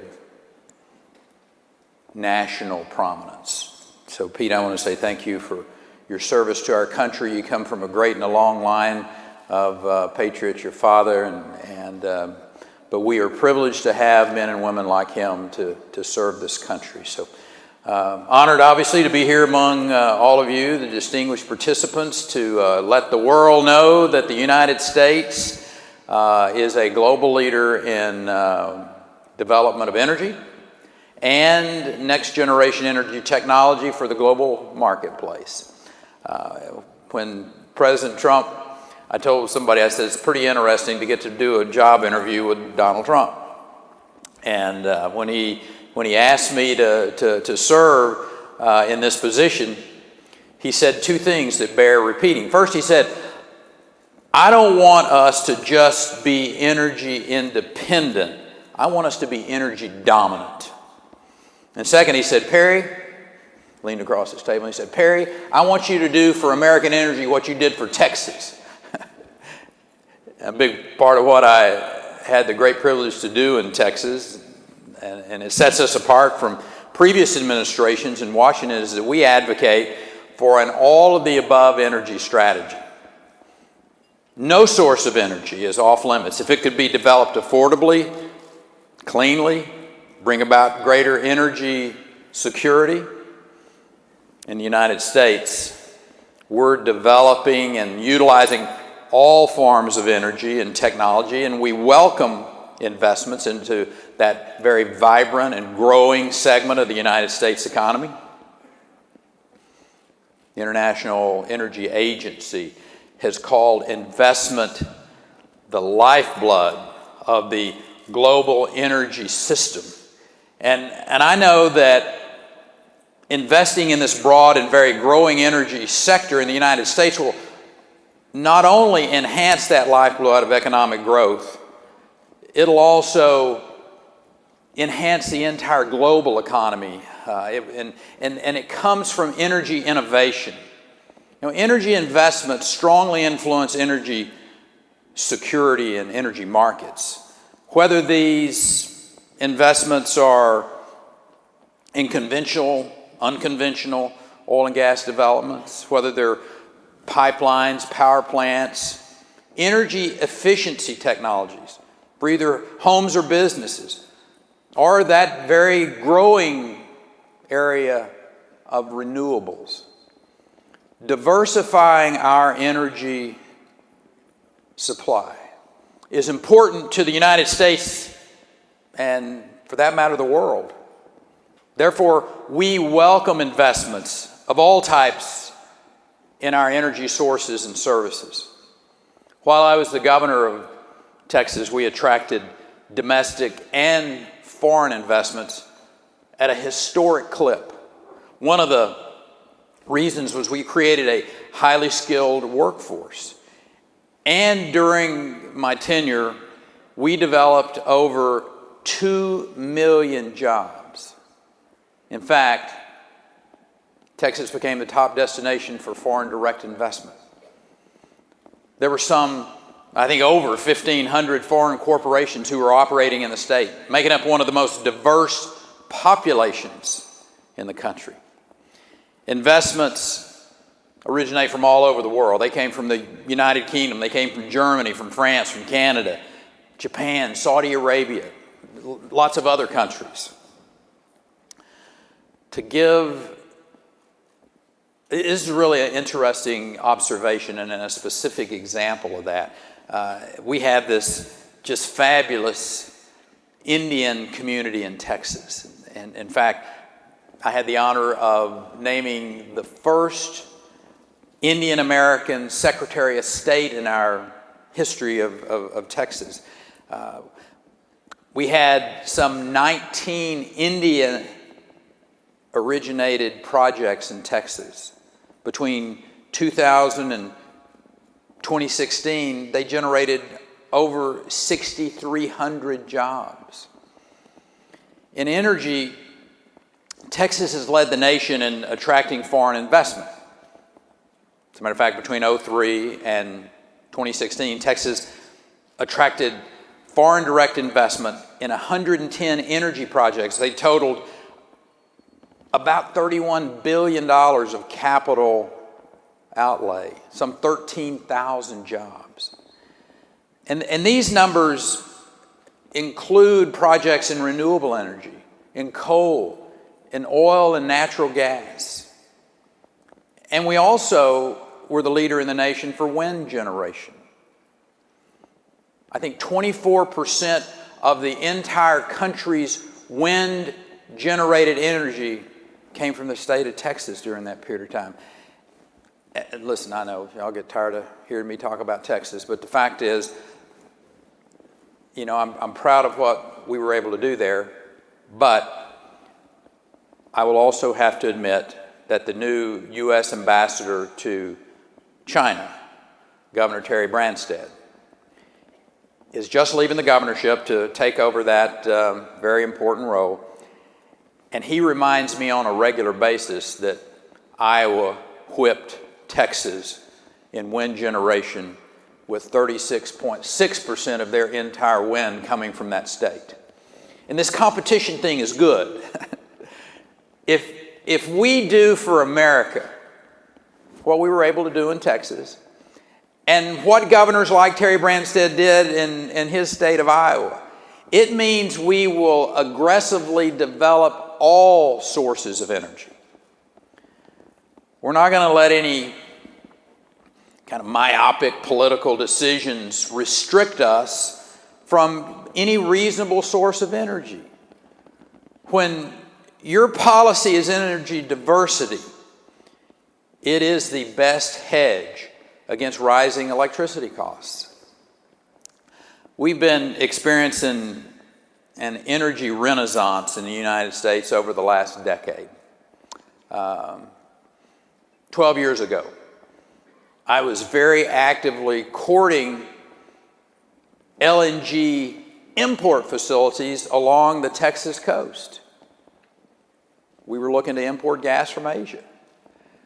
Today, we can't permit quickly enough LNG export facilities along the entire Gulf of Mexico as we are attempting to ship gas to our allies in Asia and Europe. As a matter of fact, the first shipments of LNG arrived in the Netherlands and Poland within the last 2 weeks.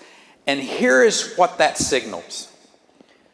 No longer will our friends and allies be held hostage by those who would use energy as a weapon. Energy is not only critical to our economy, it's critical to our foreign policy. And energy dominance is a critical piece in making the world safer and more stable. As Secretary Ross has pointed out, there is no safer place to invest in the United States. We have consumers. We have an unmatched, highly educated workforce. We have the most innovative ecosystem in the world, and we have a legal system that will protect your investments. Opportunities for investment are strong across the country, including in areas you may not consider immediately. Now, the Department of Energy obviously focuses on energy, but we also have a science agency, if you will, and we play an important role in the innovation economy. We work on the discovery and development of new clean energy technologies. We prioritize scientific innovation as a cornerstone of all U.S. innovative leadership and economic prosperity. Research and development is certainly an opportune area for investment. U.S. affiliates for foreign entities spent $53 billion in research and development. That was a record 16.4% of that U.S. total expenditure on R&D by businesses in 2013. These investments allow the global community to leverage our intellectual, scientific, and research resources to accelerate the development and demonstration and to deploy critical technologies that help solve and take advantage of this enormous cross-cutting challenges and opportunities in the energy sector. If I may, allow me to just focus a bit on the opportunities in the in the individual energy sectors. Energy efficiency investments is an environment that's abundant with opportunity. Globally, energy efficiency investment increased by 6% in 2015. In the United States, investment opportunities have ranged from about 100 to 300 billion per year in the last decade. These investments include efficient products such as electronics, appliances, but it also includes chemicals that are used in high-performance insulation, window coatings. In short, this is this really wide range of advanced building materials that are installed at construction sites every day. We welcome all of these investments, indeed. The building retrofit market is expected to generate some $16 billion in annual revenue by 2020. It's an investment that creates 6 jobs for every $1 million that's spent. So investments in the retrofit industry is going to create almost 100,000 jobs. I'm also a very strong proponent of carbon capture, utilization, and storage, CCUS. And we can't talk about clean energy without including CCUS. Earlier this year, we cut the ribbon on the world's largest post-combustion carbon capture facility at the Petronova facility just outside of Houston, Texas. It was a project made possible by the Department of Energy, which helped enable the development of this technology. And this was a project with the private sector, and I will also add with partners from Japan. We also are looking to reestablish the U.S. as the world leader in the development of advanced nuclear technology, and specifically with the development of small modular reactors. The domestic and international energy markets need SMRs due to their potential for enhanced safety and shortened construction times and lower cost. As you all know, technology requires large investments. So we welcome cooperation and shared investments in these very large projects as we scale them up. Now let me conclude by reiterating that the United States has long had this open investment climate, and it remains the safest, most secure country for all investment, including energy investment. Historically, the United States has been I should say it's the largest destination for investment in the energy supply side. The United States as a whole reflects the general pattern in Texas that I described earlier. The United States is open for business, so to speak, in all aspects of the energy world, with global energy sector investments reaching $1.8 trillion in 2015. There is ample opportunity for investment and success in the energy sector. And investment in American energy is an investment in your own prosperity. We welcome your capital and your creative ideas. Thank you.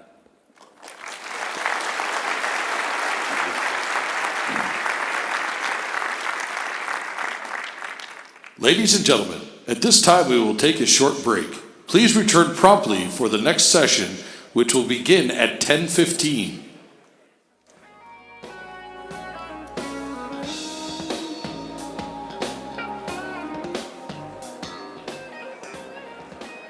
Ladies and gentlemen, we kindly ask that you exit the ballroom so that we may refresh the room.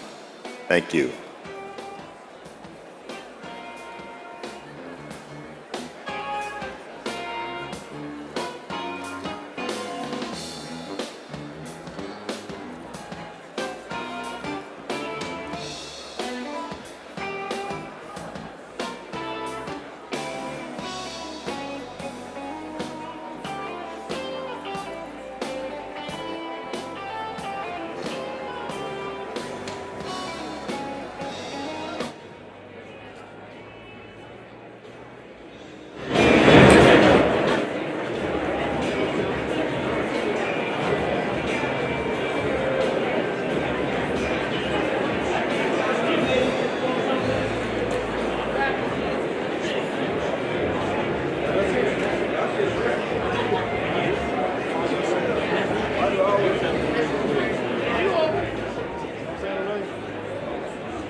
Ladies and gentlemen, please exit the ballroom so that we may refresh the room. Thank you.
gentlemen, please exit the ballroom so that we may refresh the room. Thank you.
Ladies and gentlemen, please welcome back the Honorable Wilbur Ross, Secretary of Commerce of the United States.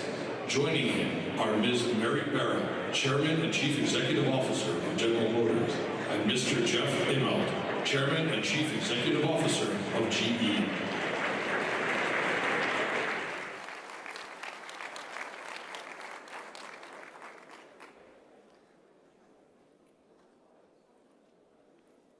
Well, thank you for that round of applause. And let me begin by thanking Mary and Jeff for joining us today. They've agreed to share their expertise on global economic trends and on opportunities here in the United States as well. The two of them bring a world of perspective to this very timely discussion. Mary Barra is Chairman and Chief Executive Officer of the General Motors Company, which she joined as a co-op student in 1980. Prior to becoming CEO, she served in a number of management and leadership posts. Most recently, she had been Executive Vice President for Global Product Development, Purchasing, and Supply Chain, with responsibility for launching GM vehicles worldwide. I'm happy that GM had been a customer of mine when I was in the auto supply business, so I feel very comfortable with her. A member of President Trump's Strategic and Policy Forum, Mary has held the #1 spot on Fortune's Most Powerful Women list for 2 years running. Jeff Immelt is Chairman and CEO of General Electric. During his decades-long career at GE, Jeff held several global leadership positions, executed a massive digital industrial portfolio transformation, and helped transform his company into the global powerhouse we see today. He also was a big lender to me early on in my own career, and I'm happy to say it's all been repaid. So there's no conflict of interest having Jeff here today. Jeff was also named one of the world's best CEOs 3 times by Barron's magazine.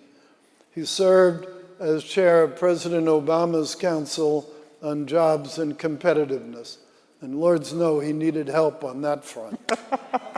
Having positioned GE for the future as an innovative global high-tech company, Jeff recently announced his much-deserved retirement. We're very fortunate to have both Mary Barra and Jeff Immelt with us this morning.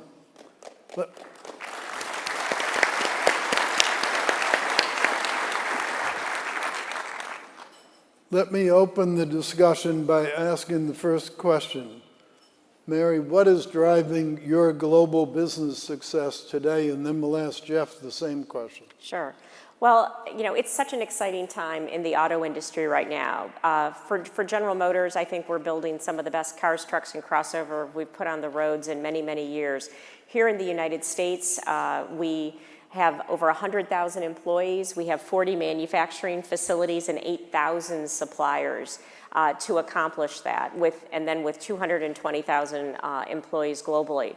So we look at what I call our core business of putting great cars, trucks, and crossovers on the road, but then we look at what's happening in the industry with technology. And technology is really allowing us to transform and improve from an environmental perspective, to improve from a safety perspective, and I believe as we go forward, even improve when we look at cars and how we get around today, improve on congestion.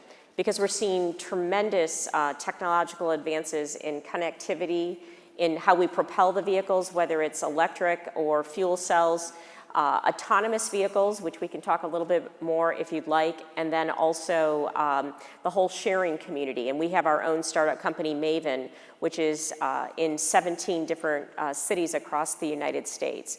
So when we look at what's driving success today, it's really putting the customer at the center of both of those businesses and looking at how do we solve problems, how do we enrich the value for customers, and do that in the most efficient way.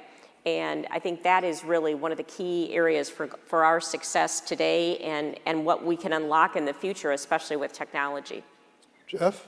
Great. It's great to be with you, Wilbur and Mary. Great to be with you. So, I joined GE in 1982. And in 1982, 80% of GE's revenues were in the United States. And in 2017, almost 70% of our revenue will be global. So those of you that are sitting in the room today that are looking to invest in the United States, I can kind of give you the inverse of that story to talk about how an American company has really built a footprint around the world. We've gone through every iteration of trade and globalization being in favor and out of favor during the last 35 years. But what I would say is what drives our success today is a sense of connected localization. That basically we're in 180 countries around the world and we can play in a relevant position in all of those countries. We have a philosophy that our market share should be as high or higher than every country that we sell in as it is in the United States. So we take on all competitors. We do it in India or China or Germany or any place around the world. And I would say in almost every way, Wilbur, globalization has helped really drive our company. Over the last 15 years, 85% of our jet engines and gas turbines, two of our biggest products, have been sold outside the United States. So only by this notion of what you're trying to do today can you be successful. The last thing I would say is we're innovating in two technologies which I think are really going to allow global companies to compete very hard every place in the world. One is what we call the industrial internet, or the digitization of assets. So we now can really track the way our products are performing in Pakistan or Mumbai or every place around the world. We can do diagnostics and fixes from a remote standpoint. And the other one is additive manufacturing, which basically I think is going to allow companies to do in factories of 300 or 400 people what it used to take thousands of people to do in the past. And so it really will democratize manufacturing. So I'd say, Wilbur, a combination of really a focus on globalization through localization and investing in those technologies that are going to bring productivity to our customers in the 21st century. Well, that's a great segue into the next question, which is, what are the biggest challenges that you face in this period of changing global business dynamics? Maybe, Jeff, we start with you. Yeah, look, I think it's multifaceted. In other words, I think one thing that, and my assumption today is that most of the people in the room here today are from outside the United States looking for ways to invest in the United States. So I think first and foremost, it's just core competitiveness. That basically, if you want to create jobs, you have to create productivity.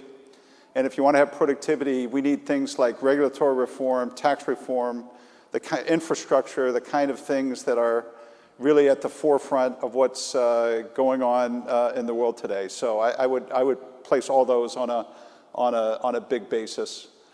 I think this whole notion of how do you navigate in a world where there's less just pure free trade. I'm a free trade person. That's the way I grew up, but that's not exactly what we see today. And the fact is that every country in the world, from China to Japan to Germany, every place, everybody says, make it here, right? The fact of the matter is that that's really the nature of global competitiveness. So you have to be able to navigate multiple countries and still be competitive and still solve problems, and I think that's critically important. So I think more competitiveness, you have to be able to navigate this really global stage. And then the last thing I think is just the ability to solve customer problems. Mm-hmm. In a lot of places we do business, the nature of our customers is they need financing, they need financial solutions. So the best companies that are in the businesses like the one I'm in know how to bring technology, but also broader solutions, financial solutions, to their customers and partners. So I'd say, Wilbur, core competitiveness, you've got to navigate a more challenging global environment today that really had nothing to do really with the last elections in the United States. This has been going on for 10 or 20 years, really. In some ways, we're just catching up to the way the world that Mary and I have been living with every day. And then I just think solving problems for our customers. Those are the biggest challenges. How comparable is that, Mary, to your experience? I would say, it aligns perfectly. Clearly, from a regulatory perspective or some of the non-tariff barriers, you do have to really navigate. And for our business, we're a capital-intensive, long lead business when you look at putting cars, trucks, and crossovers on the road and the technology to do that safely. So that is key. In order to win, you have to be solving and delighting your customers. So having to make sure you have your whole workforce aligned to do that.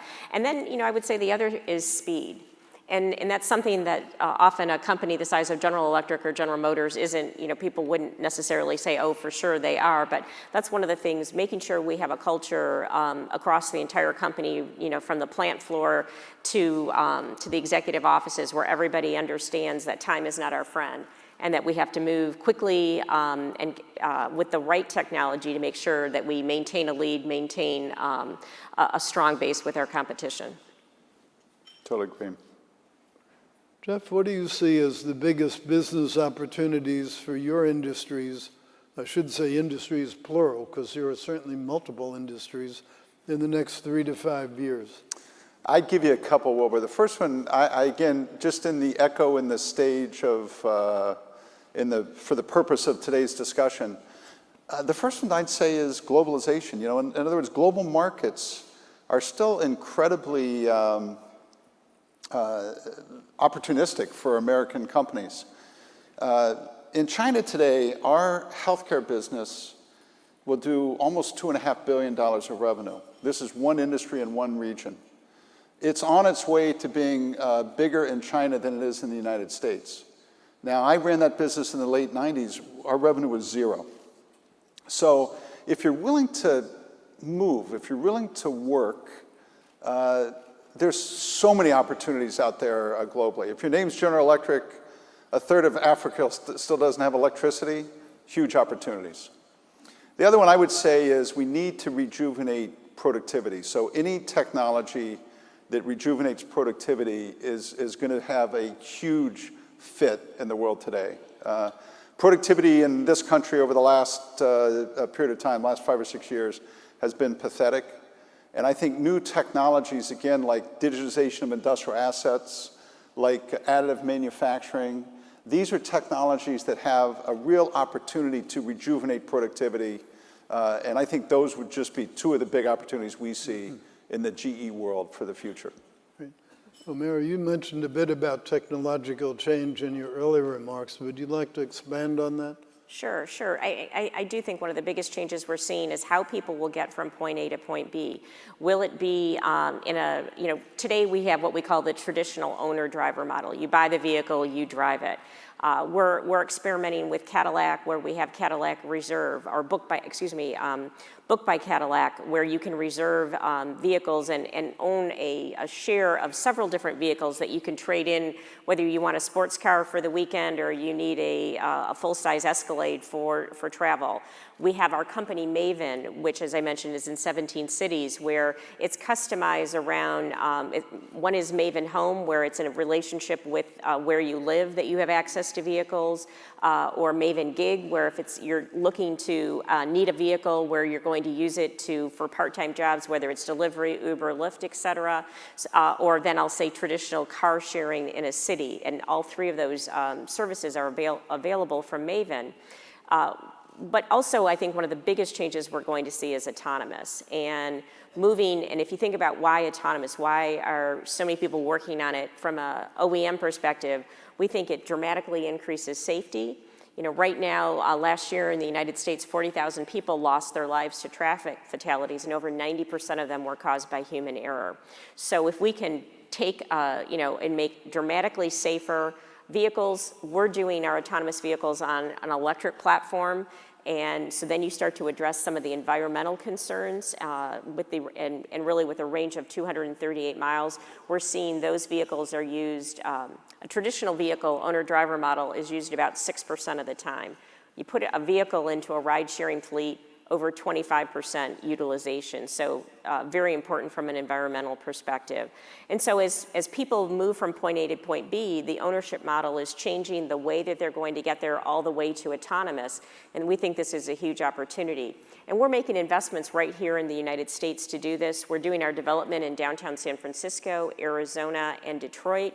And we just recently, last week, announced that we completed the build right in Orion, Michigan, of 130 of our test vehicles. So we'll have now 180 out on the road very shortly.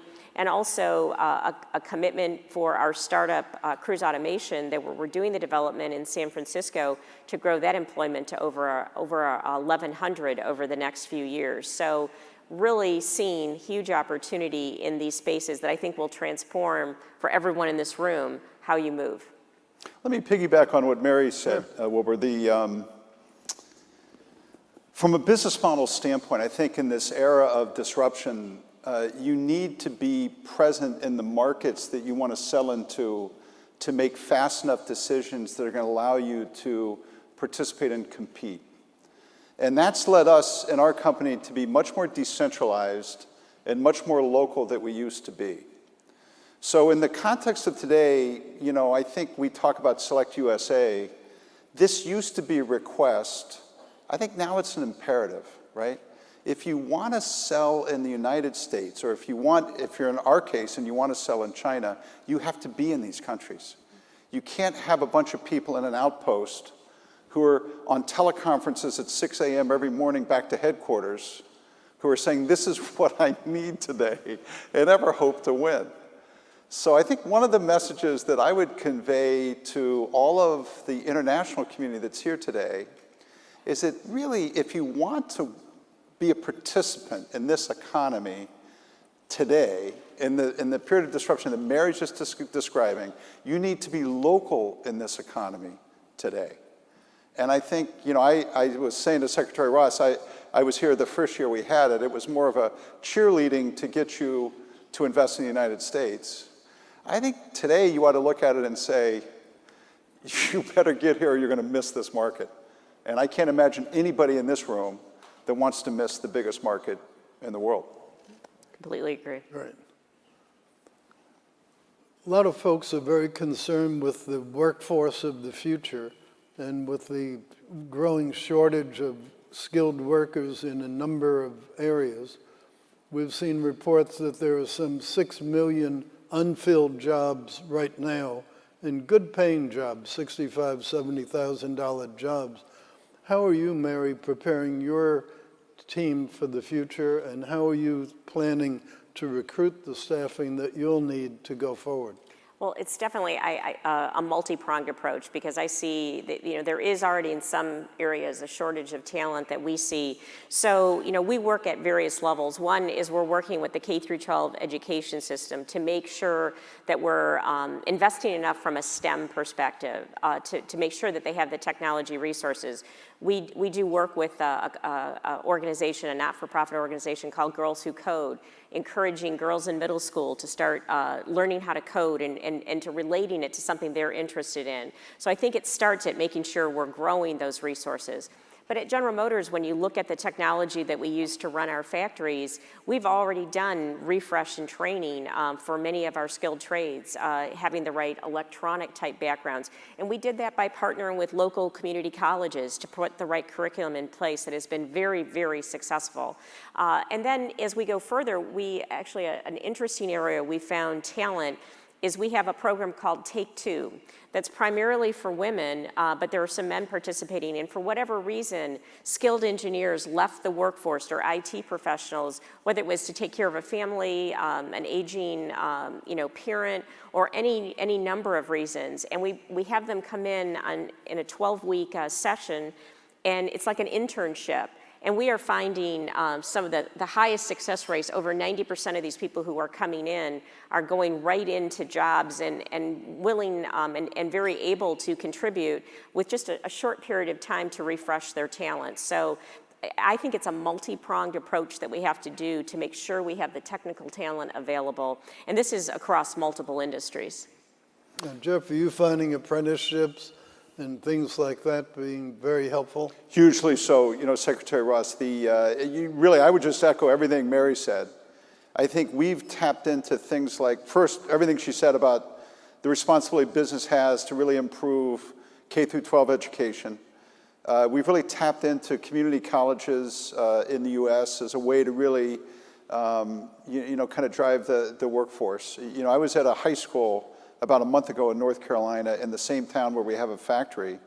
And we'll take 6 or 10 kids out of the high school class, and they'll go straight to work in GE, but they're really working 2 or 3 hours a day, going to school at the same time, and they're going to make themselves into really, high-paying, productive workers. So I think everything Mary said is really true. I would make 2 other comments, Wilbur. One is American companies know how to train people. It's really one of our competitive advantages. Right. And I think for the people in this room, I think we can help you out if you want to invest here.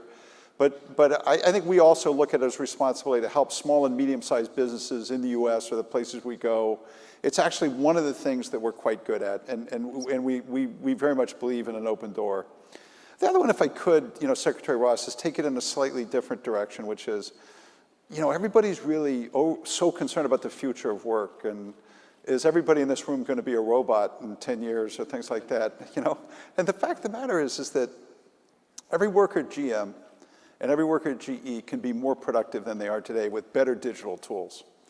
And I think there's a real opportunity to help our current workforce, who's distributed or in factories, using some of the technologies which are just going to help us train better, help make them more productive.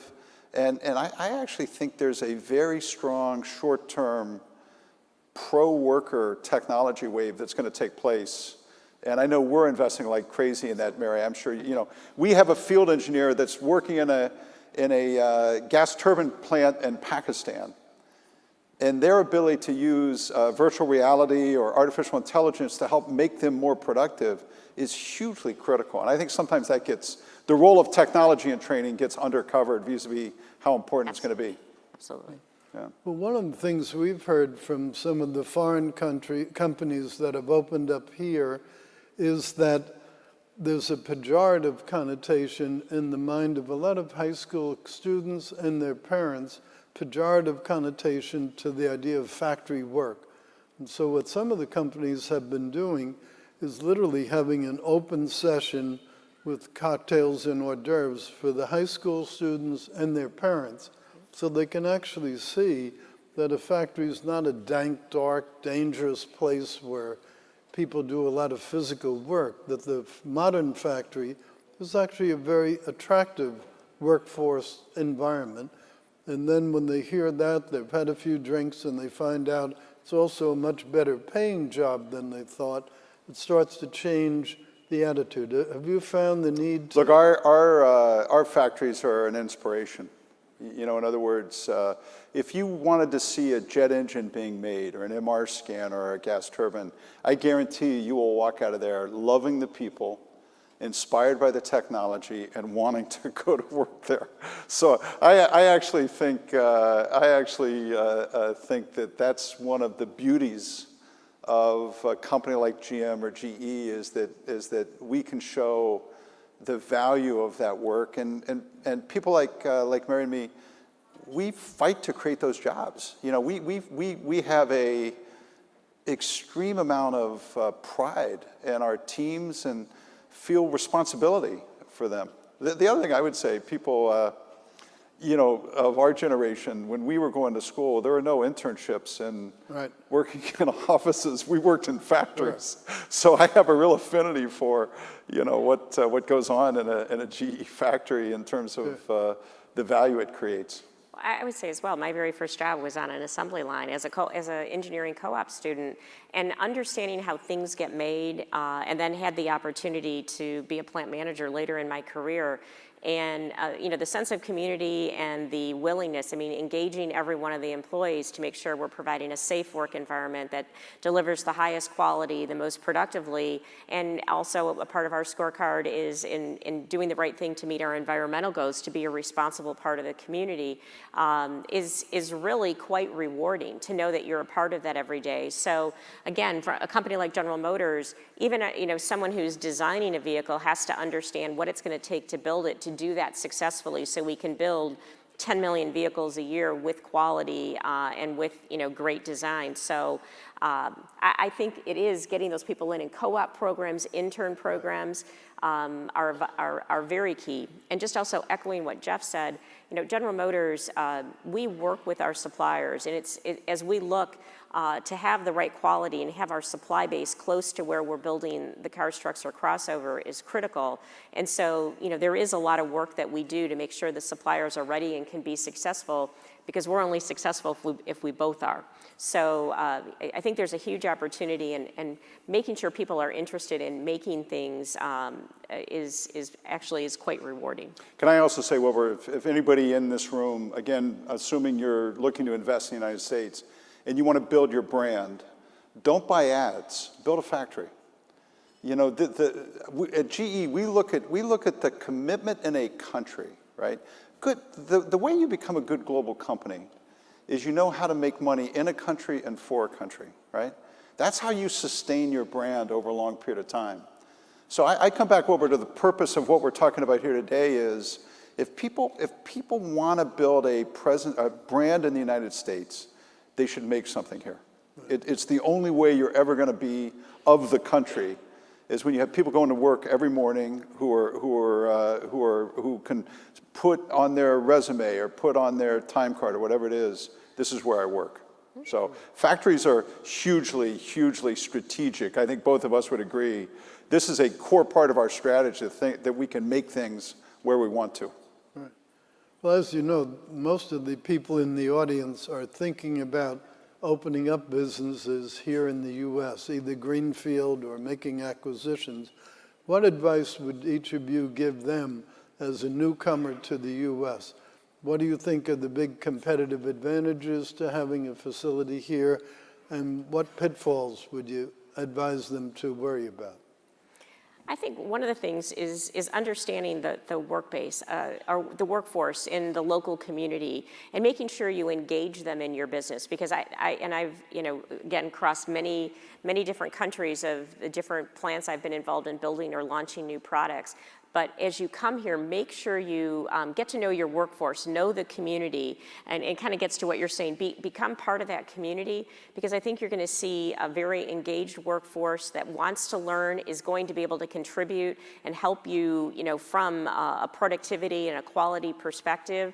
And so I think taking the time, as opposed to saying, this is the way we do it here, I'm going to just replicate it here. Yes, there's, you know, standardized processes and you know, reusing equipment, et cetera, but know the people and make sure you create that relationship, because as we were talking earlier today, it's relationships that matter, and having a strong, engaged workforce is going to help you solve any issue that you have. And so making sure you build that, I think that is key. And that's an advantage, I think, of when you come to the United States. You get, there's many opportunities of people looking for work that want to have a good paying job where they're going to, you know, bring their skills and their knowledge to there. And so making sure that you capitalize on that, I think, is key to success. I would agree with what Mary said. I think everything's local. So find a pro-business state or town. Look, if there's a governor that came to the cocktail party last night or is here today, that's a pretty good sign that they care. So I would look for a pro-business place. Remember that basically in this country, there's more strength in the regions than there is sometimes in this town. So go outside in. Ask for help. Okay, find a place to go where maybe there's a big company like a GM or GE already there, because really we are very open to do benchmarking or help sessions, and we like building out the communities that we're in.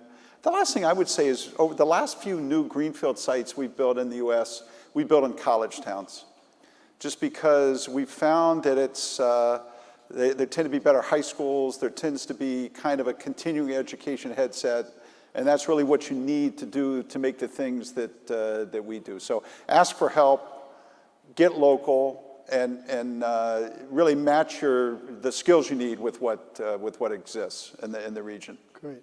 Well, that's a good segue. These two brave CEOs have agreed to take some questions from the audience. There should be people out there with microphones, so if you would flag one of them down, I would do it, but these bright lights have me totally blinded, so I can't do it myself. But take the mic. Please introduce yourself, your company, and your country, and then ask your question. And if I could ask you, please make them questions, not statements. Question over here. Who will be the first? Go. Hello, I'm Courtney Fingar, editor of FDI Magazine from the Financial Times Group. My question is for both of the speakers. Do the Trump administration's policies make the U.S. any more or less attractive? And as business leaders, how do you view the administration's stance towards inward investment and also trade? I'm going to let Mary take that one. Well, I would say. Well, you see, Jeff's not quite as brave as I thought he was. I think one of the most important things that the Trump administration is working on, and I've seen specific proof, is in the regulatory environment, simplifying and streamlining. Right now in the auto industry, we actually have competing regulations where I can meet a more stringent environmental regulation and not meet a less stringent and still be fined hundreds of millions of dollars. So I think something that is vitally important for business and for those in the room is to have the harmonization and the simplification of regulations. There are good regulations and we need regulations, but making sure we have the right regulations and that it's enabling business to move quickly, I think is vitally important. I think second point is on infrastructure.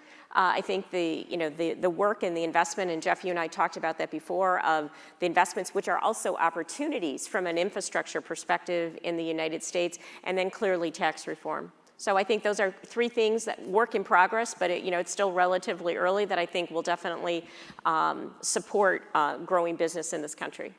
So I would say, first I would start by echoing what Mary said, which is tax reform, infrastructure, and regulatory reform, these aren't new ideas. These are 30-year-old ideas.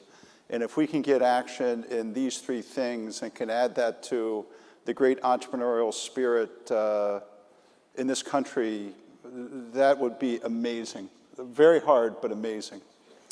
I think in terms of the president's stand on, I care about the country and make things in the United States, every one of your presidents of the countries you guys all live in has done the same thing. Take it from me. I've traveled the world for 35 years. I've heard this speech in every language 100 different times, and there's nothing wrong with the President of the United States saying that. Number two, level playing field. I've been in more than 100 countries. It's not a level playing field today. And there's nothing wrong with the President of the United States standing up for a level playing field. Nothing at all. Okay, guys? Now, the last thing I'd say, look, for companies like GM and GE, we've had 70 years of trade deals and stuff like that to get our act together globally. We can fight it out on our own outside the United States. We've had every opportunity for 70 years. And if you're a company our age and you don't have your own global footprint, shame on you. So I just say, let's clarify. Do I agree with everything? No. But on the big points, I think there's a chance to make the U.S. more competitive, reduce the trade deficits, and get more people back to work. And there's nothing wrong with that, by the way.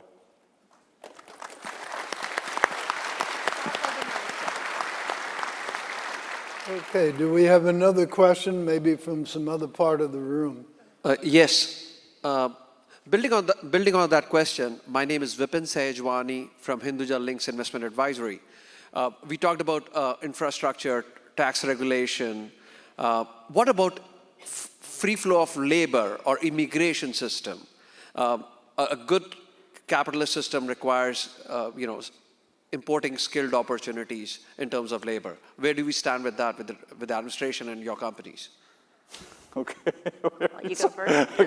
Look, we would love to have a market that's open for free flow of labor, right? I would think that one of the strengths of the United States has been the ability to attract great people in our country all the time.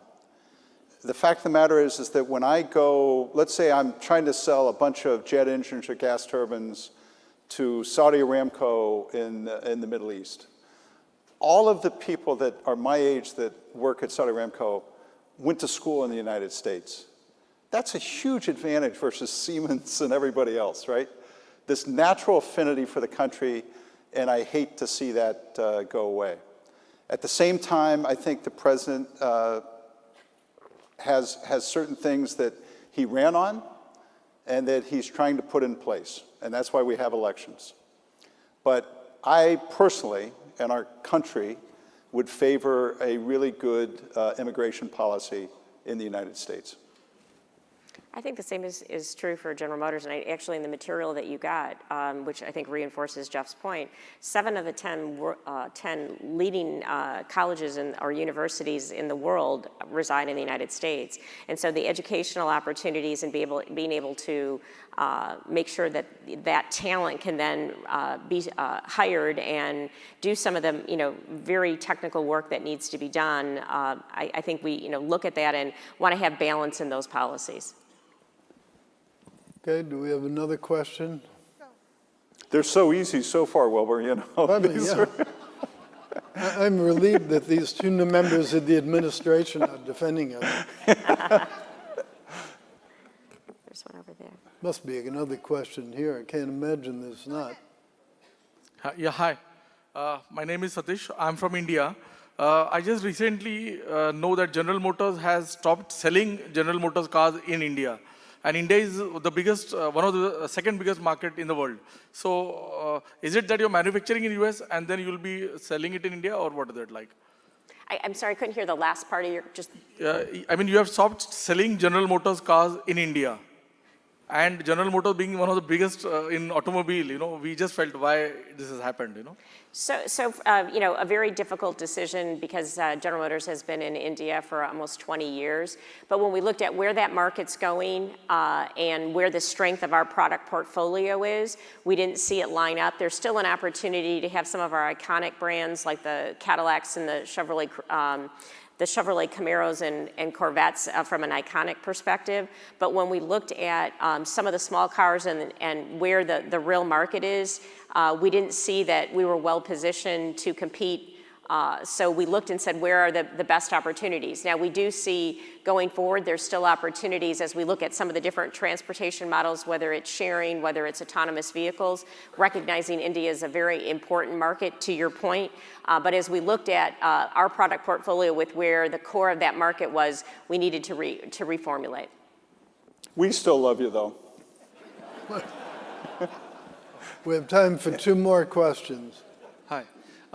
This is Hai Chanju from Zhejiang Qiexian Law Firm. I'm from China, Hangzhou. From my knowledge, we noticed that small and medium-sized companies compose a big part of the U.S. economy. While it comes to foreign investment, mostly people pay attention to big investments. Do you think, such as foreign investment in small and medium-sized, such as from China, they are welcomed here? I mean, such as from all kinds of aspects, visas, all these. From my knowledge, we notice that it's not that kind of easy for small and medium-sized foreign companies to do well here locally. Do you think in this aspect they will have better chances under President Trump administration? Thank you. Look, I think it's a great question. I think there's a way to think about this sequentially. In other words, for every GE job, and it's probably true for GM as well, there's 8 in the supply chain. So we depend on small and medium enterprises for our success. And frequently when we globalize, we'll take 1 or 2 suppliers with us when we go to China or India or other places. Globalization is inherently risky. And the benefit that I have or that we have is we're a big company. We've been around a long time. But still, not every global investment works. So we've dealt with failure, and we've gone in countries, come out, gone back in again. And even in your country, really, our size is a big benefit to us to do business in China. So it's harder from a risk standpoint for a small and medium-sized company to be able to survive all of the ins and outs of globalization unless they come in with maybe an uncle like a GE or GM as we do it. Now, really, all the things that we talked about in terms of regulatory reform, tax reform, and infrastructure, these in many ways help small businesses more than they help big businesses. At the end of the day, from a regulatory standpoint, Mary and I can hire as many lawyers as we need to solve a problem. A small company can't. So I would look at the basic policies that the president's trying to put forth and say those are going to help a small business, and you should come with maybe one of your big companies that's trying to locate here as well. Yeah, I would just agree with that completely. And the only thing I would add is also then, finding the community, the city, the state that welcomes you, because a lot of those issues that can make it difficult to do business successfully, if you have a welcoming community and government, they can really help you solve some of those issues or help you with the roadmap or connect you with a larger company that can help you do that. So I think, again, it gets back to having those right relationships, whether it's with a big company that you're going to supply, a company coming from your country that also knows how to do business here, and then the partnership and the relationship with the local I think, area. Mary, I just read last week that you announced, I think in Austin or someplace, like a framework for people to, a supply community, if you will. Right. Which is the kind of ecosystem that helps things like that take place. Absolutely. We announced in Arlington, Texas, so a suburb of Dallas, a supplier park that to support our factory there that will bring about 1,250 jobs,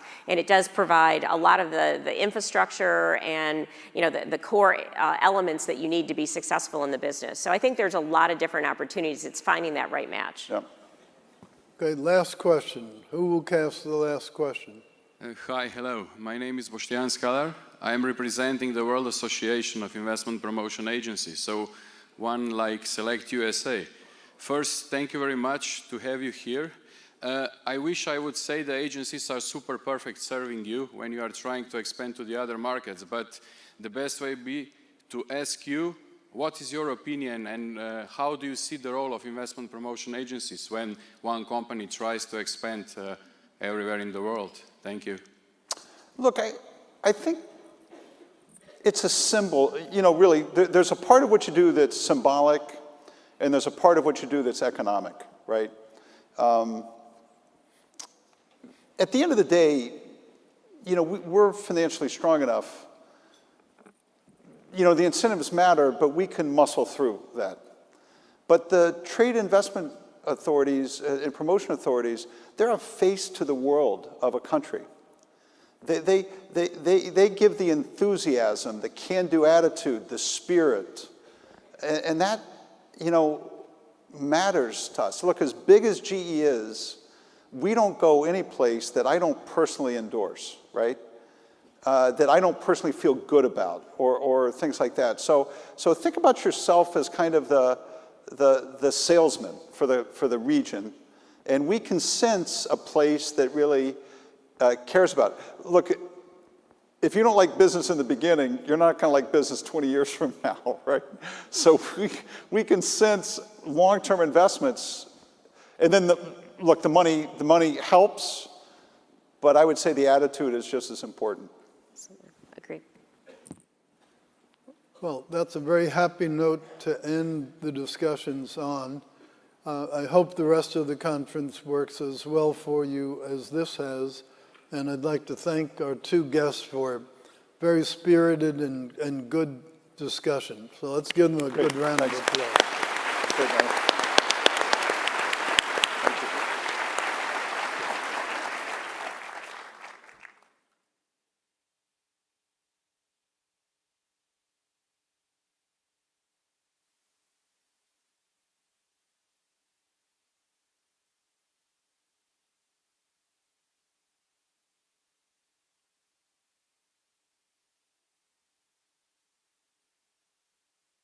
Ladies and gentlemen, please welcome Ms. Tiffany Shackelford, Chief Strategic Officer of National Governors Association.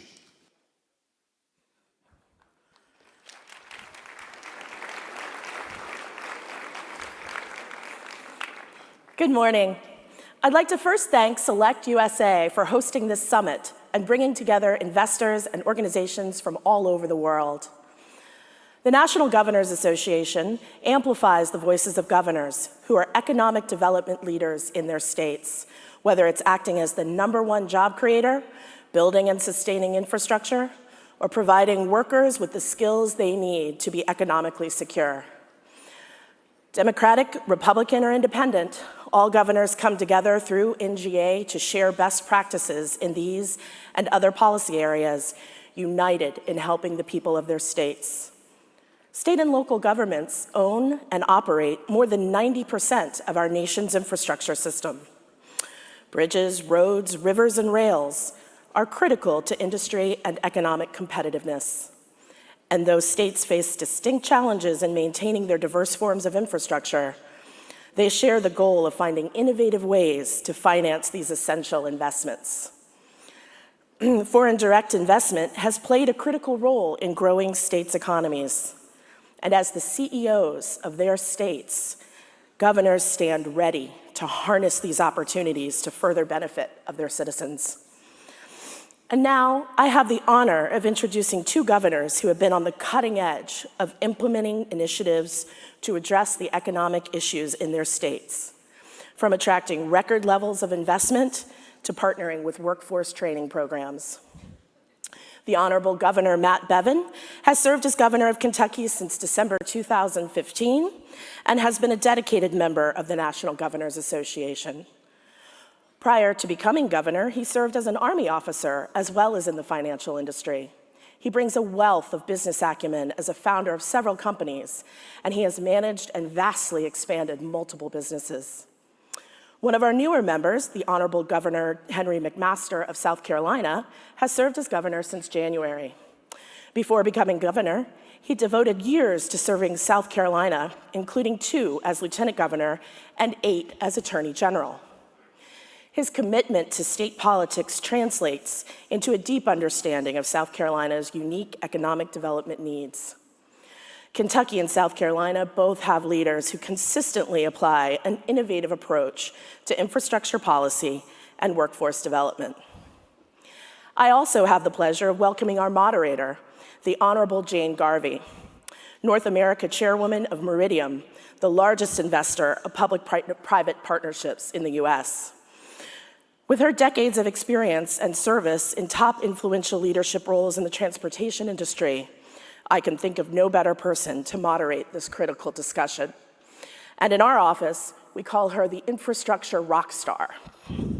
From 1997 to 2002, she was the administrator of the Federal Aviation Administration, after earlier positions as deputy administrator of the Federal Highway Administration, where she was responsible for establishing an innovative financing program properly named Garvey Bonds. And as the first 5-year appointed administrator of the FAA, Garvey led our country through the extraordinarily formidable events of September 11th with grace and skill.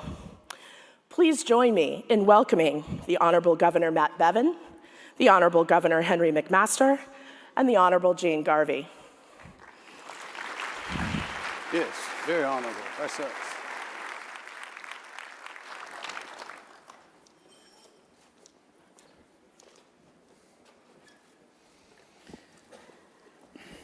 Well, here we are. Indeed. Here we are. Yes, sir.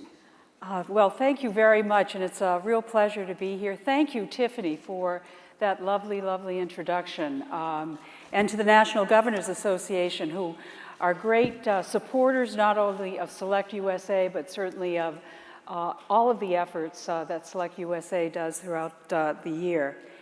And I do want to acknowledge the wonderful, encouraging comments from Secretary Ross earlier this morning, and also acknowledge the terrific work of the SelectUSA team led by Fred Volkazik. Where is he? I'm not sure if Fred is here or not, but they certainly have produced a wonderful conference. This is an impressive audience with officials and public officials and business leaders from around the world. So it is great to see you all here today.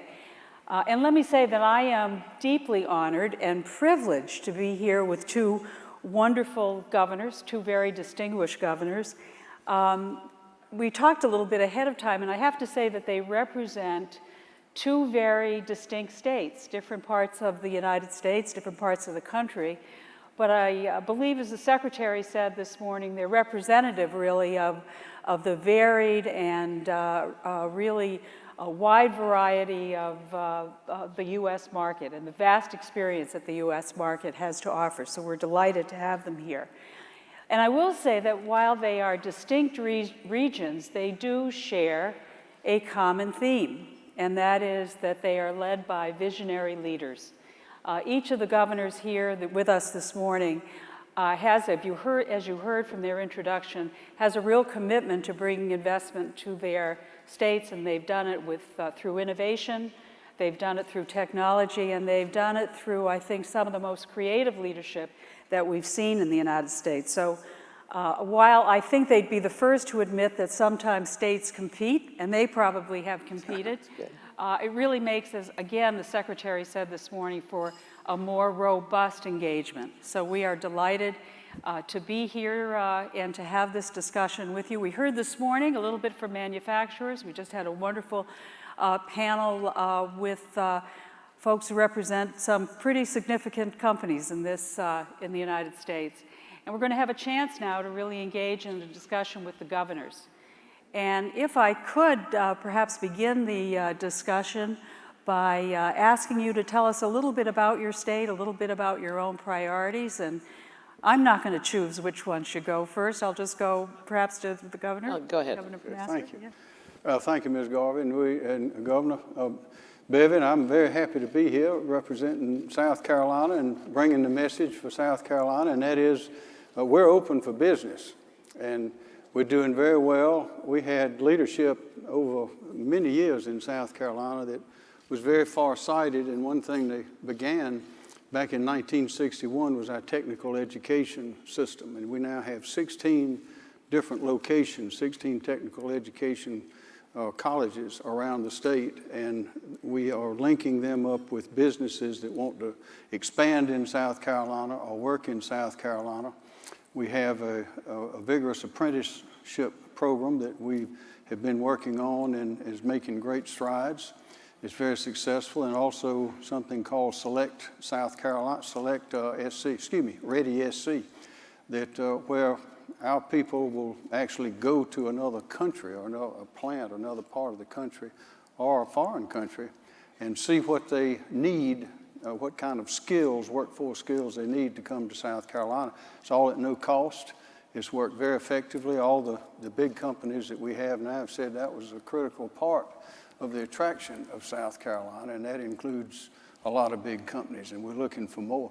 But what we have that is, we think is unique among the states is a deep water port that in October will be getting deeper. We'll be dredging it, and it'll be going, eventually we'll be able to handle 55 feet ships that need that much water.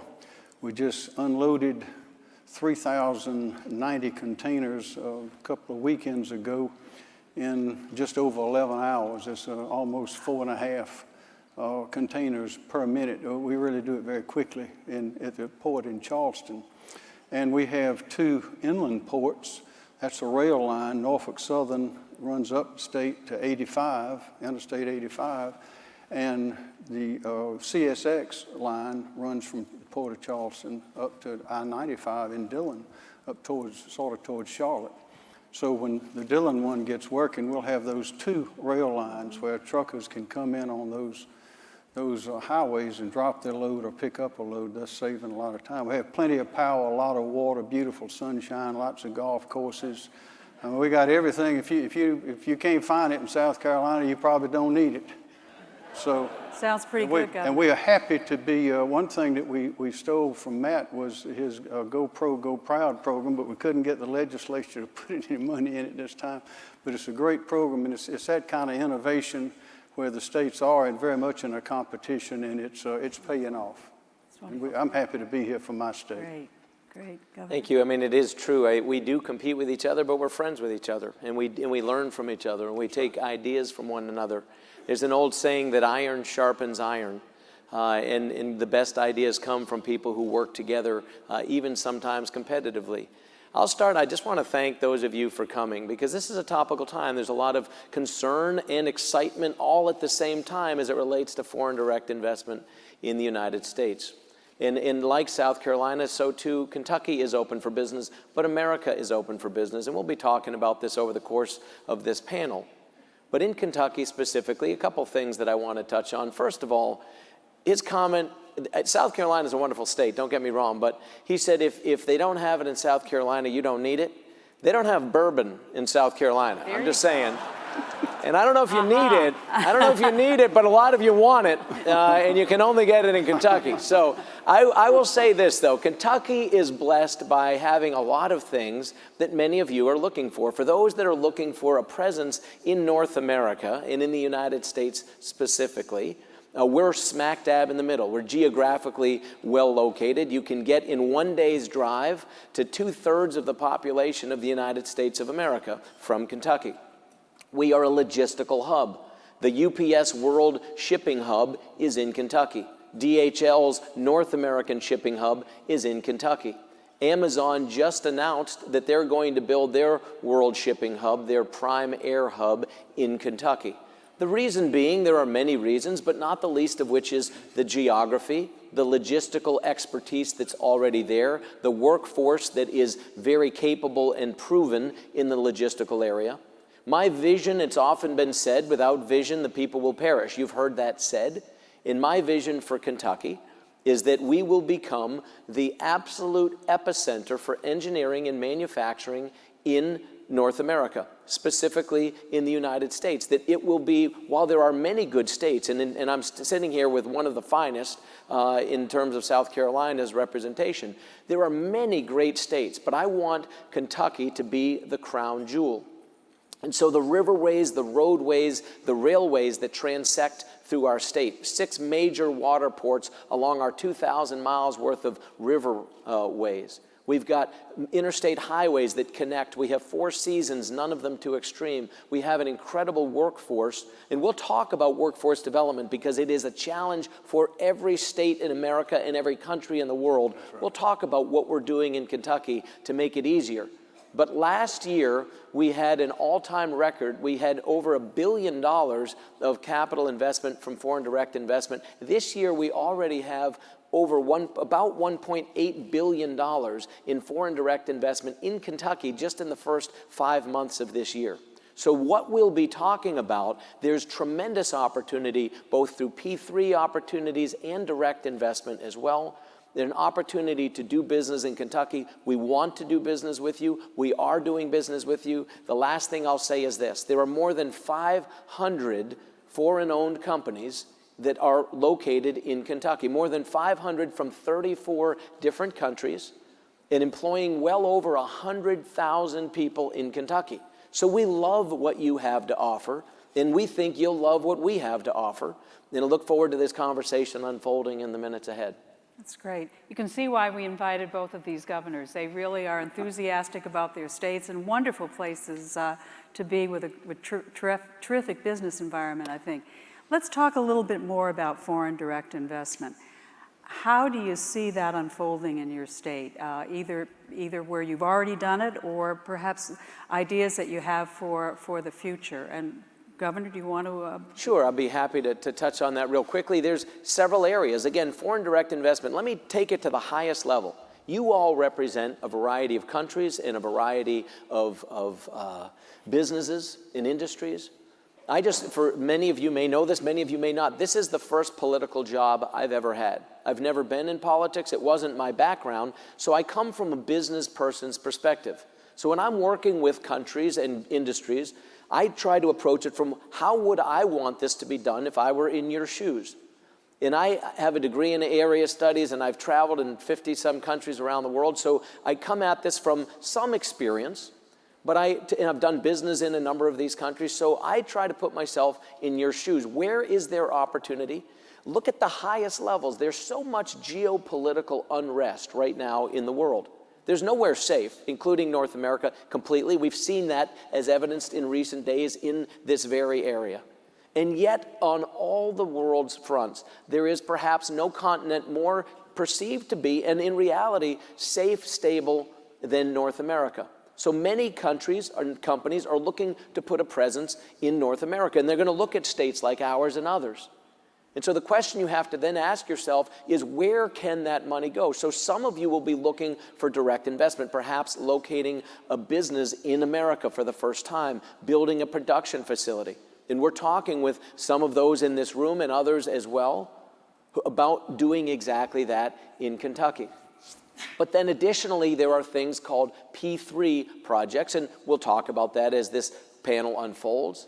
But there are infrastructure projects, and infrastructure is not just roads and bridges, although there are roads and bridges. We've just recently put 2 huge new bridges, a multi-billion-dollar project, across the Ohio River, connecting Kentucky and Indiana. We have another one that needs to be done connecting Kentucky with Ohio, where 4% of the GDP in America rolls over a single bridge every day, every week, every year. 4% of the nation's goods move across one bridge, the Brent Spence Bridge in northern Kentucky. There's opportunities there. But the last thing I'll say is this: infrastructure is also telecommunications. Infrastructure also involves the waterways. And now with the opening of the Panama Canal, you can take goods produced in Kentucky, put it on a barge, and move it literally straight to China without taking it off.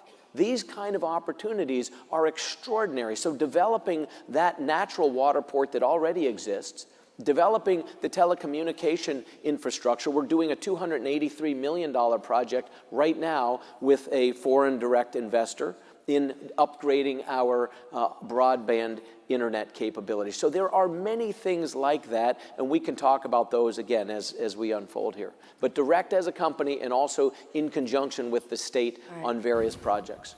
Governor McMaster, what about for your state? Foreign direct investment is something I know that you've cared deeply about. How do you see that unfolding in your state? Where has it already occurred, or where would you like to see it occur? Is there a role for foreign direct investment? Oh yes, we want more of it, and we are. More of it sounds good, right? More sounds good. More is better. Since January, like Kentucky, we've announced, just beginning in January of this year, 5,000 new jobs, 51 development projects with over $1 billion in new capital. My part of the country, the Southeast, is really booming, and we've got people, also big law firms, worldwide law firms, all sorts of people are coming. We have, the quality of life is so great in South Carolina. All the big companies that I've talked to, these are worldwide organizations. We in South Carolina sometimes don't realize that we're living in paradise. We lose sight of that fact, but the people who come and look us over always comment on that. And not only the natural resources and the forests and the rivers and the water and the lakes and golf courses, as I mentioned, but it's just the people themselves. We've been around since 1670, and we've been through a lot. And South Carolina is really on the move since we invented air conditioning and have interstate commerce through the highways. Things are really booming. But I would say that, as Governor Bevins said, it's the workforce that is what we see as our main need. And we have apprenticeship programs where we give a $1,000 tax credit under state law for every apprenticeship program that qualifies under the current labor standards, and President Trump has asked that those standards be loosened a little bit to allow more of that to go on. We got plenty of electricity. We're a right-to-work state and have been for a long time, and that motivates a lot of people to come. In fact, we hear that when Boeing came several years ago, failure was predicted. Of course, they're booming, as you know, as are the other, about 8,000 employees, and I understand there's a waiting list now in Seattle to move to Charleston to go to that Boeing plant. But we have plenty of electric power. As I mentioned, our technical college system is for anyone who wants to go to technical college. We also have 3 major research universities that will partner with companies that want to come in, and essentially it's almost like free research. And one is in Charleston, one's in Columbia, that's USC is in Columbia. University of South Carolina, a total of about 40,000 students. Clemson University is in the upstate, and the International Automotive Center is there. That's a partnership between BMW and Clemson University and others. And the Medical University of South Carolina is in Charleston. Those are our three major research universities, and we have partnerships with companies large and small all over the place. So that's something we can offer. We have a stable source of power. We've run into a little distraction on the building of two new nuclear reactors, but we think that's going to be worked out just as the ones in Georgia. We hope they will be. But I think we have everything that you would like, and we have a lot on that quality of life. Again, we have executives from companies that people that have been all over the world and have houses here and there, and more they're buying places in South Carolina, and that's a signal that things are going right. But we have a legislature.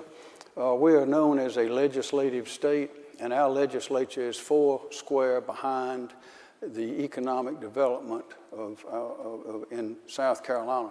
We have learned, and you probably know as well, that when people have good jobs that pay money, a lot of other problems either minimize or just disappear completely, and that includes domestic violence, drug usage, all kinds of crime. Marriages go up, divorces go down, people are happy, and that's what we're looking for, and we're on a good, strong trajectory right now. So I'd say the welcome mat's open. We have county governments that want to cooperate, state government wants to cooperate, and we are eager to introduce people to South Carolina to see if they would like to do business there. Great. Very good. Thank you very much. And you've touched on something with the workforce development. I do want to get to infrastructure, and I do want to get to some of the challenges for foreign direct investment. But since the governor raised the issue of workforce development and the importance of education, and we heard that as one of the themes this morning as well. Governor, do you have some views on that? Is that an area of focus for you? And it is of necessity, and those of you know this. I don't care what country you represent or what industry you represent, workforce is a challenge. It just is. Workforce, finding competent, trainable people who will be drug-free, who will show up on time. This is a challenge in any number of places, not only around the world, but certainly around the United States. And so it's a challenge for us, for South Carolina, and for others as well. There are four key things that we have done. And it's interesting, one thing I didn't mention earlier, I'll touch on. We're the #3 producer of automobiles in America. We're the #2 producer of aviation-related components. It is our #1 export, and the #1 contributor to our GDP is the aerospace and aviation industry. So in order to feed those growing areas, where is the workforce going to come from? That's the question. So we have put 4 initiatives in place, I'll touch on them quickly, that will help us to get out in front of this problem and to make sure that we maintain the lead that we have on this front. First of all, at the dual credit level, we have a program now in Kentucky where every high school senior, as part of their high school education, can earn graduation credits toward high school, but also simultaneously earn credit toward advanced degrees, associate degrees, 4-year degrees, or certifications. So we now have students graduating from high school in Kentucky who may already have certifications in welding and electronics and or associate's degrees that are immediately transportable into the working world. This idea that everyone needs to go straight to a 4-year college is something that I think we have done to our disadvantage in America. I won't talk about that a lot, but we need people that are trained to work in the 21st century, not just to have degrees and high expectations. So dual credit is one thing. Having a program, we've identified 5 key areas like logistics, like healthcare, like IT, et cetera, where there is the opportunity for a student. They don't even have to be a high school student or a college student. It might be someone in the middle of their work career. If they don't have an associate level degree or more already, and they want to pursue one of these 5 disciplines where there are hundreds and thousands of jobs already waiting to be filled, the state will come alongside and make sure that it costs them no money. So it will be no charge to them to be trained in something that you all are waiting to hire people for. I put into place a program called the Workforce Development Initiative. And this is a $100 million investment by the state of Kentucky. We started this last year. It's been an extraordinary success already. The $100 million was competitive. There were more than $540 million worth of competition for that, people with ideas saying, we want a piece of that. We said in order to be successful, in order to get a piece of the $100 million, you need to have the local high school, the local post-secondary school, and the local business community. All three talk to each other, work together, say what will each of you do to compete for this money, and then the state can come alongside and help. Here's the wonderful thing. Some people that had ideas didn't get funded, but they're doing their idea anyway. The first $65.5 million that the state put forward has been matched by $85 million from the private sector. $85 million on top of it, so it's more than a doubling of the impact, all focused not on building buildings necessarily, but on scaling apprenticeships and workforce training programs, certification programs. And this $100 million investment in Kentucky is leading the nation in many respects in terms of its innovation. Others are doing it and doing it well in other areas, but this has been very intentional. And so these are just some of the ideas that we are doing. The last and the fourth that I alluded to is the apprenticeship program. We have a focus on the apprenticeship program that I would put up against anything that's happening anywhere in America. We are learning from countries like Switzerland and Germany and even Australia who have taken this in their own way, and we are looking to make a 21st century version. I had a meeting last week as a number of us governors did with the president to talk about this exact topic. And the idea of apprenticeships where we can now start with young people at an earlier age, get them into companies where they can start to learn what the possibilities are for them. This is how we are going to ensure that not only America, but that states like Kentucky are ready for 21st century workforce in a way that makes us highly desirable and highly competitive. These are things we're doing right now in Kentucky, and they're making a profound impact. That's how we are able to attract the kind of investment, and not the least of which we talked about foreign direct investment, but the other domestic investment in Kentucky. The previous biggest year of foreign investment in Kentucky's history was $5.1 billion in outside and private capital. Already this year, in the first 5 months, we're over $6 billion. We've shattered our previous year because these things that we're talking about right now, we're already putting in place, together with passing right-to-work legislation and removing the prevailing wage and passing paycheck protection and things that, frankly, are impactful. These things are causing an avalanche of interest in Kentucky, and I'm grateful, and there's room for more. There really is. It's great to hear. That's great to hear. So both of you have done a great deal in the area of workforce, and so certainly one of the issues that you often hear from companies who are interested in foreign direct investment is the need to have the right workforce. So to hear about the programs that you have in place, I think, is an enormous help. One of the other issues that came up this morning, and has certainly come up in the side conversations, is the importance of infrastructure. Companies who come to the U.S. and take a look at various states, one of the first questions they ask is, what's the infrastructure? Can you talk a little bit about how that plays in your state? Governor, you talked about the need of, or the importance of ports. So when we're talking infrastructure, as you said, it's not just roads and bridges, but it's ports, it's airports, it's telecommunication. Can you talk about some of your priorities in terms of infrastructure and how that may help spur some of the economic development? Well, we're starting an enhanced effort on our roads. We have a whole lot of roads. A lot of our, normally there would be local roads are considered state highways. And I think we have more, the largest state highway system in the country because we call a lot of our county roads state roads. But we have interstates running all through the state, as you've seen on the map. Like every other state, we have work to do, but we are beginning to consider that the real infrastructure is the people and the training and the apprenticeship that has been discussed already by Governor Bevin. And that's where we are putting our emphasis. Also in education, we're starting young, and of course we have a lot of improvement like everyone else. But this workforce development is probably the most important thing right now. And what we have done, we've learned to do it. As I mentioned, we started in 1961. And what our companies look for when they come and look us over is we have the people who can go to their plants or their companies, wherever they are in the world, and determine, along with those companies, what kind of workers they need. And then we will develop the curriculum at the technical schools to provide those kind of workers.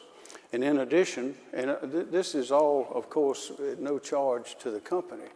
And then we have a program called Ready South Carolina, which this is part of, but it does more than that. If the company expands or comes to South Carolina, we have faculty, we have instructors who will go learn how to do the maintenance and everything else, all the work that is done in that company, and they will set up at the technical college what looks like a part of the plant.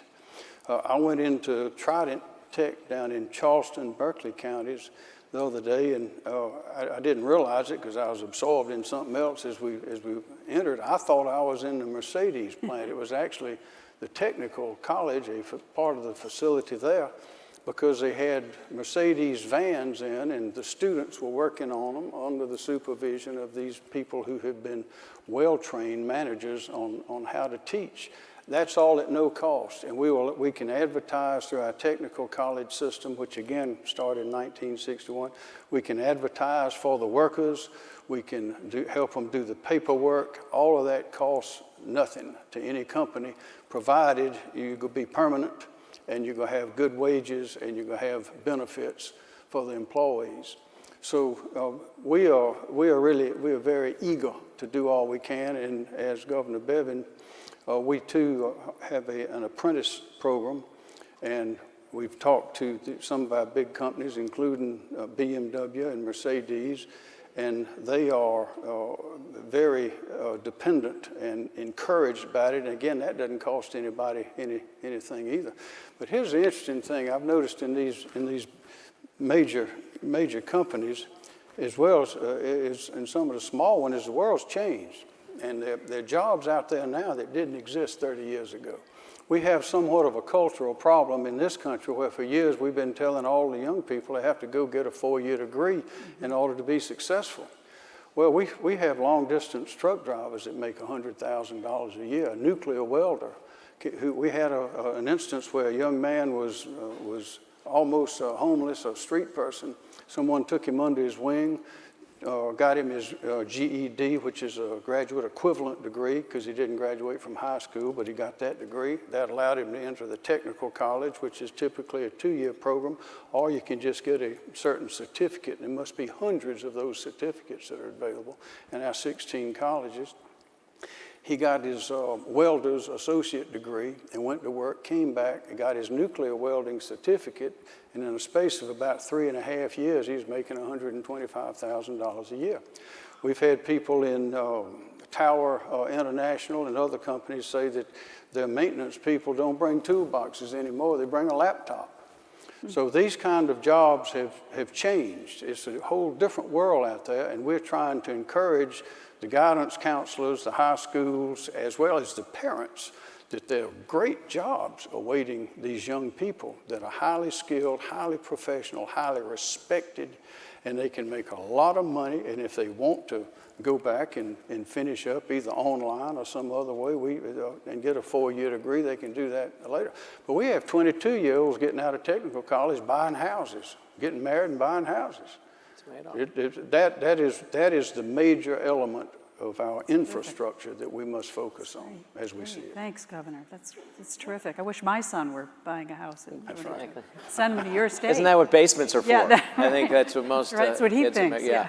Let me touch real quickly on infrastructure. And again, each of our states has competitive advantages, not only compared to each other, but compared to other states. If you want a deep water port, obviously, we don't have the proximity to the ocean that a South Carolina does. They don't have the central location that we do. So each state has its own advantages, which is why you've come to the United States, presumably, and why you're talking to individual states. But when you think about infrastructure, one of the things that does matter is the connectivity of rails in highways, in the intersection of those. And there is no state that you could not buy for any price what Kentucky is blessed with in terms of the number of things that just happen to go through our state. I mentioned the logistical hubs of UPS, DHL, and Amazon that are in Kentucky, but also the rails that runs through there. I mean, CSX's presence that goes nationwide, but that runs through the number of rail yards. The Riverway, the Ohio River, that flows right along our entire border, that again takes you anywhere in the world by water. The I-69 corridor in western Kentucky is the only corridor that goes from Canada all the way to Mexico, straight through North America, right through the United States. It runs through Kentucky on the western end. We're about to open a bridge that, I say about to, we're in the process of doing the engineering environmental study, but it's on track to open up a bridge that will modernize that corridor and make it one of the most productive and important transportation routes in North America for some of the reasons that I mentioned. These are the types of things that people are looking at. We should be encouraged, and you should be encouraged, by a president and an administration that has said time and again that they want to focus on infrastructure. 2 weeks ago, I was with the president as he came to the Kentucky-Ohio border along the river and talked about the importance of infrastructure. He made a large announcement. You may have seen it, where the barges on the river behind him. And I was able to be there with him talking about this because this is near and dear to my heart as a governor. But these things are things that you should be encouraged by because the opportunity is great and the infrastructure needs are great. We do have many. We both share a lot of needs on our roads and our bridges, but we are also blessed with an amazing opportunity set. And so there's a chance to partner with you all in several ways, but it is the infrastructure. You mentioned, we were talking, you've worked with the FAA. Kentucky has 6 commercial airports already and dozens of smaller regional airports. We have one of the best airport infrastructures of any state in the country. Interestingly, we graduate the 3rd highest number of pilots of any school in America. There's one in Florida we won't mention and one in North Dakota we won't mention that graduate a pretty good number themselves. But Eastern Kentucky University is a huge deliverer of pilots and of trained mechanics. And we have dozens and dozens of airports. We're building a brand new airport in a section of our state with a 5,000-foot runway in an area just a few miles away from where 50% of all of the stainless steel produced in North America comes out of a company in Kentucky, North American Stainless. And 50%, just a few miles away from there, we're going to be building a brand new airport. That's going to open up that whole area. It's also right on the river. These are the kind of things that are happening in Kentucky every day, and the future is bright indeed. It really is as it relates to infrastructure, and we need partners, not only to help us put that infrastructure in place, but also to use it and take advantage of it to build your businesses. You make a really good, yes, go ahead, Governor. I must, Matt made me think, we know that excellence of any kind begets excellence of other kinds. Right. And I must say that the proud state of South Carolina in the last year has won the National Football Championship, the Girls Basketball Championship, and the National Baseball Championship. Yeah. I actually knew that. My son pointed that out when I mentioned that you were going to be on the panel. He actually said that. And I said, I don't think the governor will mention that. And President Trump had the Clemson football team at the White House a week ago. Now, I will say both of you have talked about, you have good infrastructure in your state, but you're also alluding to the fact that there's a great deal more that has to be done. And certainly the president's talked about that. Members of Congress have talked about that. Do you see a role for foreign direct investment in that situation? Is that something that you'd like to see? Public-private partnerships? I know both of you, actually, I think, have started your own public-private, or set up a public-private partnership office. Do you see a role for that? Where do you see that heading? I mean, there's no question. I'll make this super tight and throw it to you. I mean, yes, the answer is yes, there is a role, there is a need. You have capital, we have opportunity. We have a chance for you to get a good return on that investment. That's the most important thing for you and us to think about. It's not just simply that you have capital and you want to throw it in a hole somewhere. Where are you going to get the best bang for the buck? Where are you going to get the best return on your investment?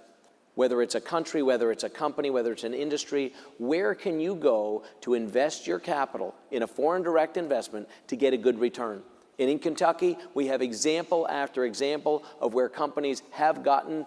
As I said, we've already, this year alone, nearly $1.8 billion just in the first 5 months of the year that have been invested in foreign direct investment in Kentucky, because there's tremendous opportunity set. We would love to work with you. We're already talking with many of you about future projects, some that are ongoing. Any of you that would have an interest, I would be remiss if I didn't say, and I'm sure South Carolina does, other states as well, we do have a booth that is here, that's in one of the wings around here. Go by that booth. There is an opportunity to spin a wheel and win any number of exciting, delightful prizes that are all Kentucky-based. Really and truly, a lot of really fun and neat things, but it will also help you to appreciate how diverse Kentucky is. I mentioned bourbon, everybody knows that, but did you know that all the Post-it notes that are made in Kentucky, things like that. So there's a lot of things that you'll appreciate by going to that booth. Check it out. I mean, it's more than horses, bourbon, and baseball bats, although we have all those as well. And those are okay. Pretty good. Yeah, they are good. Well, let's get to one point that I know always is probably near and dear to both of your hearts, and I know to many in this room. Sometimes there are regulations in place that may be barriers or impediments, and I guess I'd be interested in what you've done in your own state, perhaps, and then also where you think the federal government could be helpful and perhaps focus more attention to. We'll start with Governor McMaster. Okay. As I answer that, let me mention this. On direct investment, we're wide open for business. We have a number of new companies that have expanded in the last 12 months. Electrolux, Guest Stamp, I think is the name of it. Honda, which has been there for a while, is expanding. Magna International from Canada, Michelin from France, of course, has 10 plants in South Carolina and is expanding now. Bosch is expanding. Teltronic Industries from China. Tijan, I'm not sure how to pronounce that, carbon fiber, they're coming. They'll be joining BMW, Schaeffler, Volvo, Daimler. Of course, in tires, we export more tires than any state in the country. Make and export, and that's Michelin, Continental, Bridgestone, Giddy, Teleborg, and there are more coming in autos. BMW, Mercedes does vans. Volvo is building now. Ball bearings, the most of any state, that's Schaeffler. And of course, Boeing, Lockheed Martin, and Toray is putting in $1 billion for carbon fiber. So we are eagerly looking for more. And what was the question you asked me? To tell you the truth, I like that one. I realized after you started that I hadn't given you a chance to respond to that exactly. Yes. We have a lot too. I just don't brag as much as South Carolina does. It's all good. I haven't gotten past the bourbon, though, I tell you.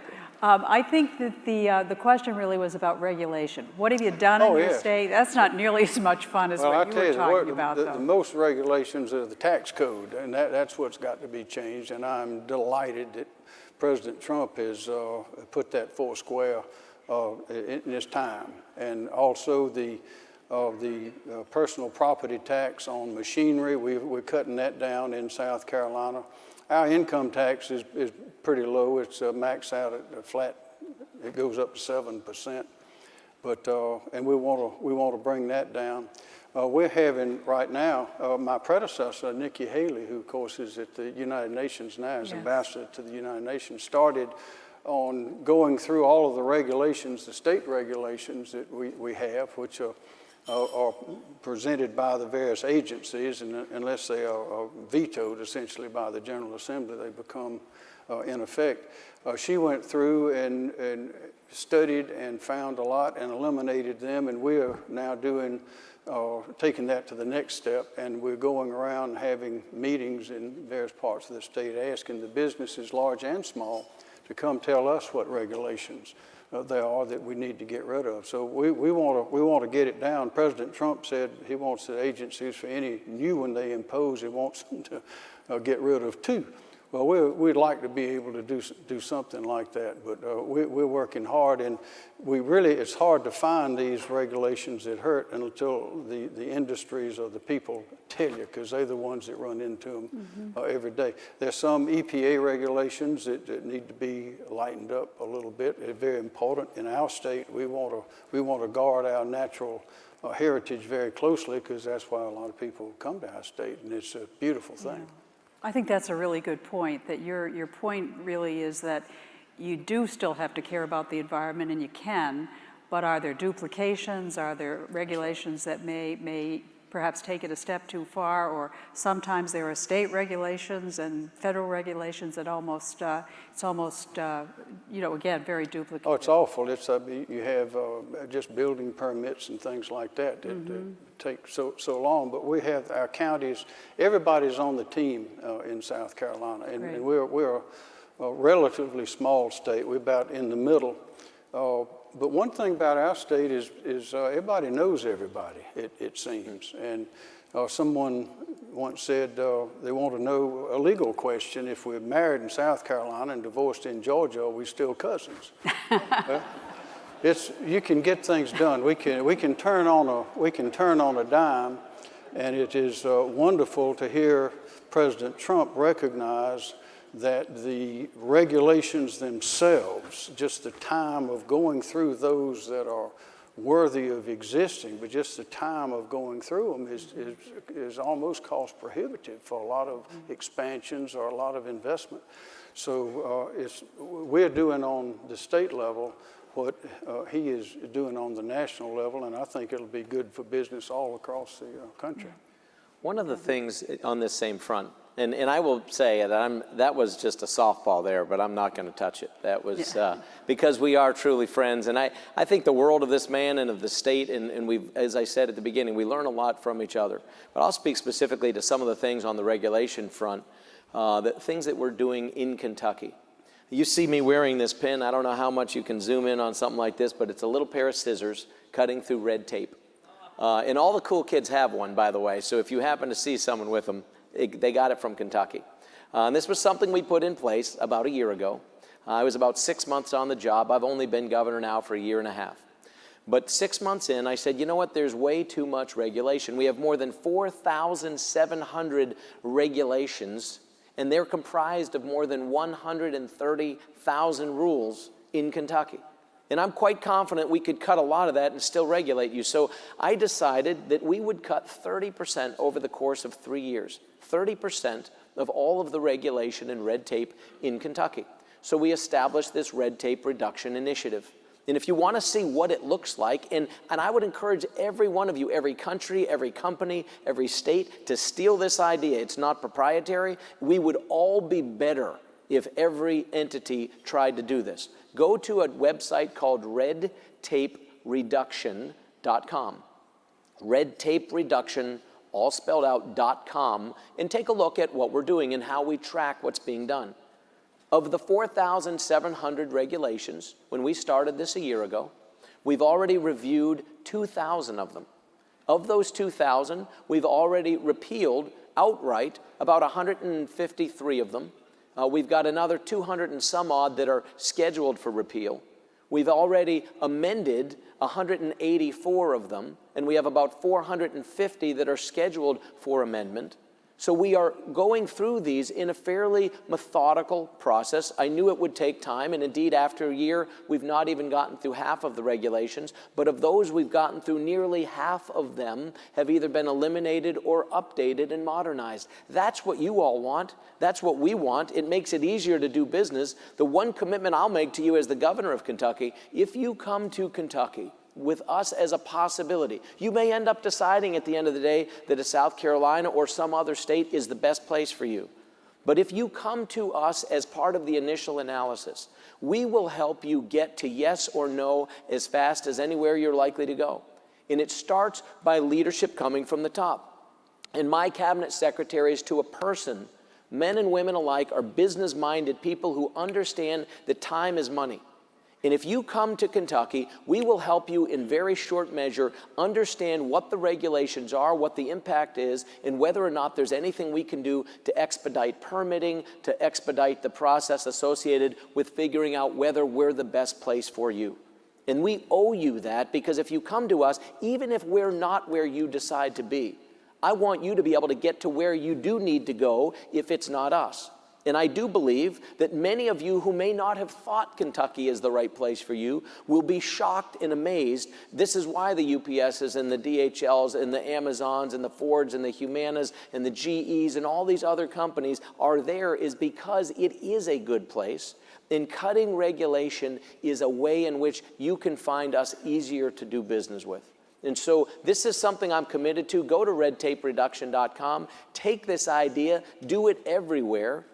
These are things, I give copies of these. Secretary Ross has one of these. I noticed he wasn't wearing it when he was up here earlier. I'm meeting with him later today. I'll have to give him another one. But he's got one. Then he actually, I'll tell you what, he's a businessman too. And he understands the importance of this. He was fascinated with the idea because it's a simple thing. The last thing I'll say on it is this. I don't care what your ideology. I don't care what your politics or what your party. You don't like red tape. That's the one thing I've discovered. Cutting red tape is uniformly and universally loved by everybody. And there's nothing that makes you a bigger hero than to cut red tape. So marshal the troops, marshal everybody on all sides of the spectrum, nonprofit, for-profit, Republicans, Democrats, everybody in between, and cut red tape. It makes it easier for business to happen. Thank you, Governor. Well said. Amen. And I think your point about clarity of regulation, getting to yes or to no quickly is important as well.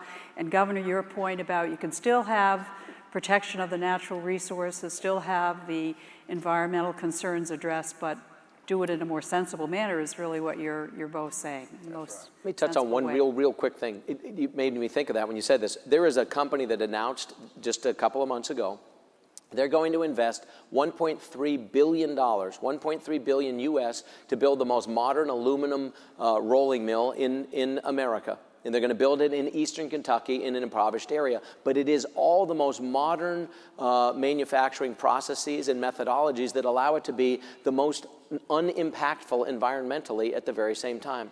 So much of the process with anodes and things that has been pioneered in recent years related to the smelting process and then the rolling and processing process, the types of things that are happening now in the metallurgical world are transforming things. And so as so much of the world now moves in the automotive space and aeronautic space to aluminum, been there in the aeronautic space, but as automotives start to move there, there is not enough supply of high quality aluminum in the world to keep demand on the requirements from our automakers alone.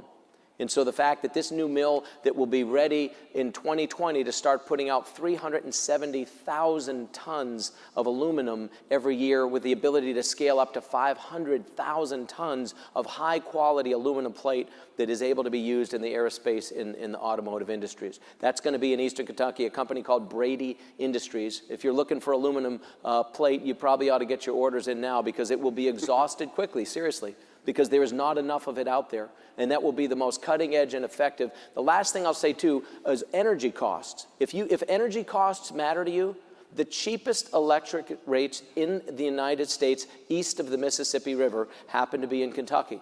That's just a fact. We're fortunate for it. It's a variety of reasons that is the case, but that's likely to continue to be the case into the foreseeable future.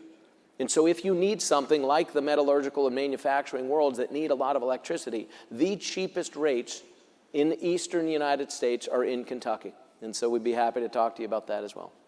Great. Yes, Governor. I forgot something that I think Matt is Matt would be interested in as well, and that's the value of the military and the veterans. That's right. Another thing, of course, that President Trump is talking about and working on. But in South Carolina, we have 7 military bases. And we've been in every war since the beginning, of course, but we have 7 military bases. Fort Jackson, which is in Columbia, the state capital, just celebrated its 100th birthday last week. And Fort Jackson trains half of the Army recruits in the country, right? That's a big place. And the value that these retiring service people bring with them is an untapped resource. As someone mentioned at our meeting at the White House the other day, you have men and women that have been driving these huge vehicles in war being shot at, but they can't get a commercial license. Well, that doesn't make any sense. So we have to change that. But also we have programs in South Carolina that encourage those veterans and as well as retirees, but younger ones that are mustering out or getting the discharge, honorable discharge from the service, to take a look at these technical schools, take a look at these apprentice programs, and take a look at these jobs that are available. And we're trying to remove those regulations that don't recognize their service, and it qualifies them for an apprentice certificate. And there's also something, a new idea that we are formulating, is to somehow have a 4-year technical degree to count as a bachelor's degree of some kind, and that will let these people who have gone in and worked in these companies as apprentice or otherwise going through the technical colleges and are working in the plant to move up and become managers. That's an arbitrary and unnecessary barrier that keeps them from moving up. But we urged all our states and urged the administration to look real hard at the great value that these veterans bring, and President Trump, of course, is doing that. Well said, well said. We are approaching the close of the panel session, but I do want to, first of all, thank both governors very much. But as your last comments or so, there are a number of people in here who I'm sure are very interested in continuing a discussion. If you were giving them a piece of advice for companies that may want to come to your state, what 2 or 3 things would you tell them to do? How would they go about it? What's your best piece of advice in terms of that? Well, obviously, starting in Kentucky is the best piece of advice I could give you. But in terms of with us directly, and I say this with all sincerity, the people that I have hired into my administration intentionally come from the business community. It isn't because we don't need more bureaucrats and people who are good at creating regulation. I want people who understand what it's like to suffer underneath regulation that doesn't necessarily need to be there. And so we've been able to hire top industry leaders out of the private sector. And so our head of economic development and the people in his team, Secretary Gill, he and his executive officer, Vivek Serene, are both here somewhere in this room. We do have a booth that is here. Please do stop by. The best advice I could give you, if anything that I have said is of interest to you, you would like to learn more about it, I'd be happy to. I've got to dash probably to another meeting right after this, but we've got a table staffed with people. We do have an opportunity for you to win some fabulous prizes, but more importantly, you have an opportunity. I think we're hosting an event this evening that does involve the aforementioned brown beverage that some of you might want.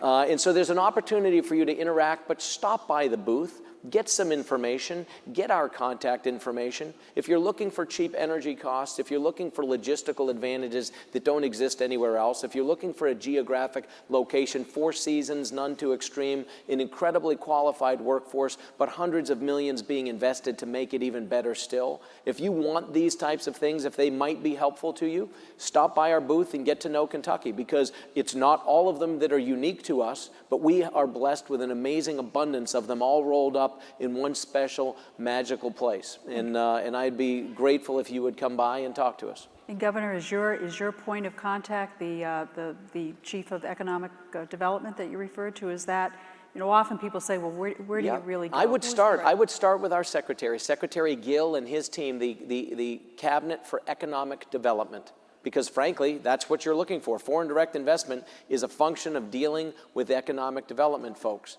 And they work directly with and for me and my team, and they're good personal friends and folks that I've been known for years prior to them being involved in government. And I know the caliber of their ability. I know their passion for building business. Not only that's there, but outside. So yes, start there. That's for Kentucky. Start with our Economic Development Cabinet and our team of people that are located here. They'll be here all week. They've got a booth of people that can give you more information. Governor. I'm going to visit Kentucky. You got me so You're going to want fired to. up. I mean, I'm telling you, here's the thing. Yes, it is true. It is true. I love South Carolina. I'll be honest. I love South Carolina. I truly do. But when he retires, he is going to want to live in Kentucky when it's all done. If we do our job right, you're all going to want to live in Kentucky. Governor, how about for you? Matt Bevin is great. In case y'all haven't noticed that, I would say we have a Department of Commerce is headed by Bobby Hitt, and one of his assistants, Beth Webb, is backstage here, and she'll be with me.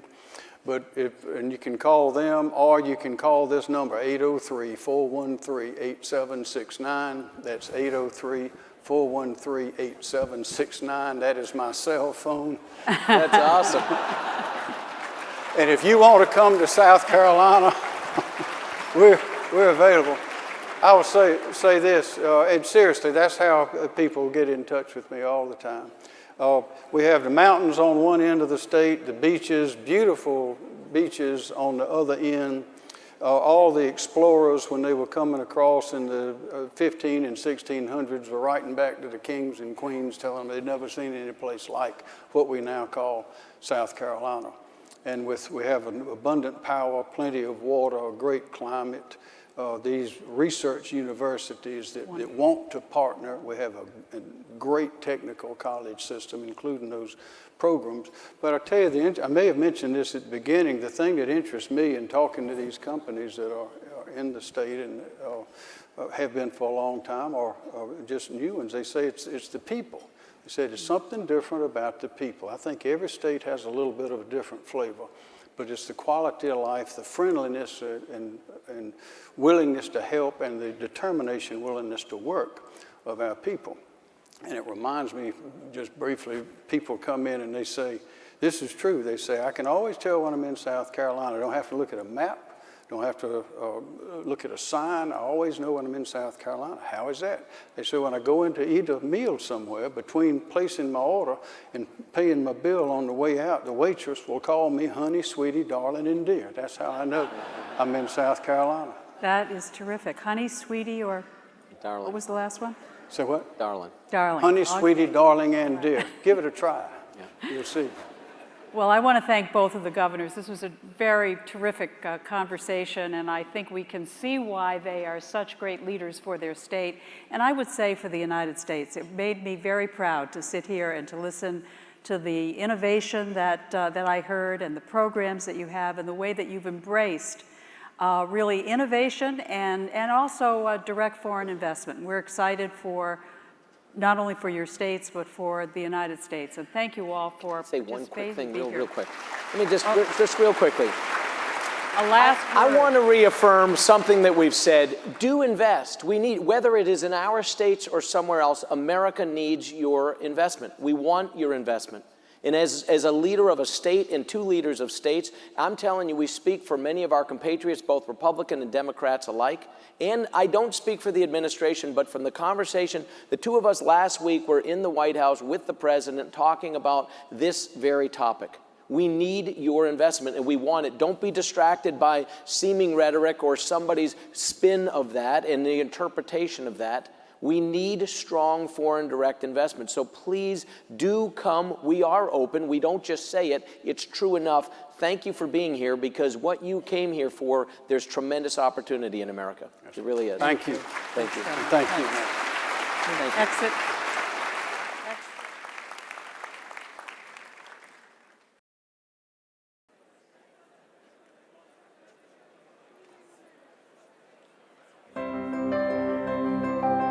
The United States is a country built on ideas. It's in our DNA. Leaders, risk takers, believers. We are the original startup. We are a country of dreamers and doers, where a spark changed the world and founded the desire for innovation. With an infrastructure that stretches through miles of possibility. We believed we could fly, and now we fly higher. An engine drove us forward and now propels us around the globe. And manufacturing harnessed a work ethic and the relentless push for better. Just one line connected two voices, and now we connect the world. And today, here in the US, enterprise has become even more connected, where foreign investments find a true partner, a home, a consumer. World-class universities develop talent and skills and an entrepreneurial spirit. We're diverse, rich in resources, energy, human capital. From urban to rural, our hubs are new frontiers. A place where small international businesses and startups can become big dynamic firms. And large companies operating abroad can grow even more. We're open to ideas. We're open to experiment. We're open to invest.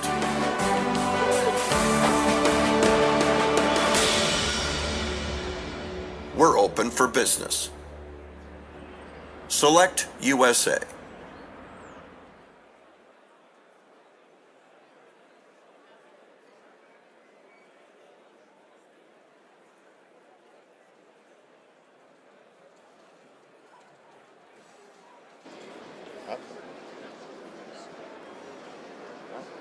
Twitter wall.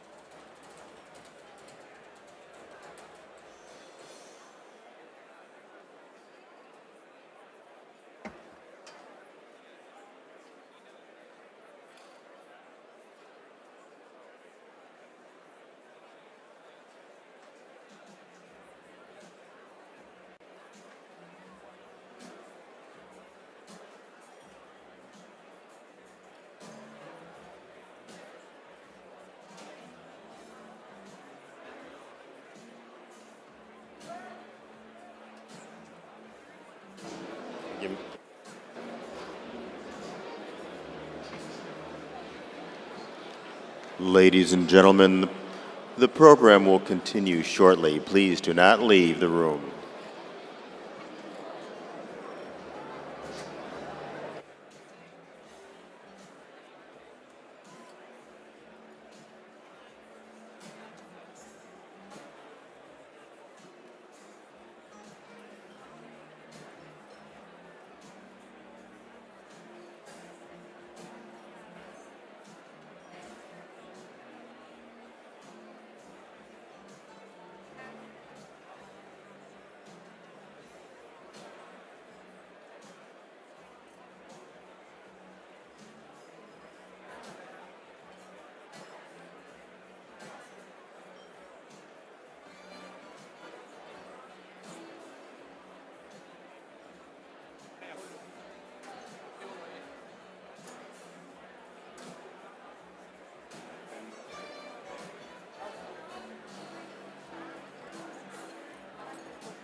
For a global business, coming to the US market isn't just a good idea, it's a must. Makes no sense to go anywhere else. If you really want to grow your company, yeah, go to America. There's an ecosystem here. It starts with there's the educational institutions that are among the top in the world. A proven track record of innovation coupled with excellent protection of intellectual properties. Also, the legal system in the U.S. is very, very stable, very, very understood, well understood. There's a capital market system that supports entrepreneurs and investments. I've had an incredible experience with the workforce that I have employed here in America. We got all kinds of faces. I mean, in our factory, it's 40 nationalities and 7 languages on our factory floor. And this ecosystem grows and thrives and flourishes. And this has produced some pretty tremendous success stories. The United States does offer a level playing field, doesn't matter where you come from. As time goes on, success breeds more success. It's quite a daunting task, taking your business overseas into a new market, into a country where I essentially didn't know a single person. Part of that challenge of coming to the United States was to really understand how Toto, a Japanese company, was going to go beyond just a sort of an Asian-centric business model into a global business model. SelectUSA is a point of contact. The access that companies have at the summit to the highest level of the federal government, plus all of the state and local agencies. For us, it was an unparalleled opportunity to access all of the people in one place that we need to make our transition to the US easier. That's the biggest mistake that I made, is I can do this myself. There are folks you can come talk to that will give you a sense of confidence that by putting a footprint here on the ground, we'll find success. In New Zealand, I have been in the rock climbing market for 20 years, and I got to 3 locations. Here in America, I was open for 1 year, and we were moving into the franchising model. That is really what America does, so quick. As you think about the innovation that you have in your company, if you can bring that innovation and integrate it into the entrepreneurial spirit of the United States and grow your business, you have the opportunity to really gain some significant market share. This is the land of opportunity and freedom. Step into it, engage, you're going to find an opportunity to find success, because if you can make it here, you can make it anywhere.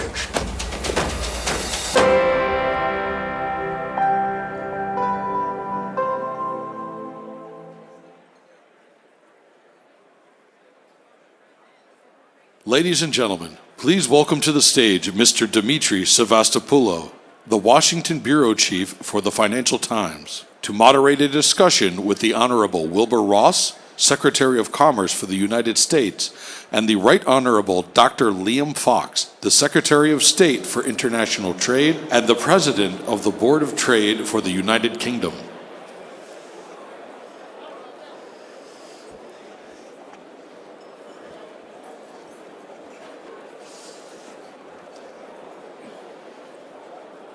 Are we good to go?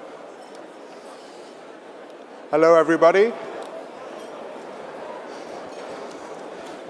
Looks like it's lunchtime.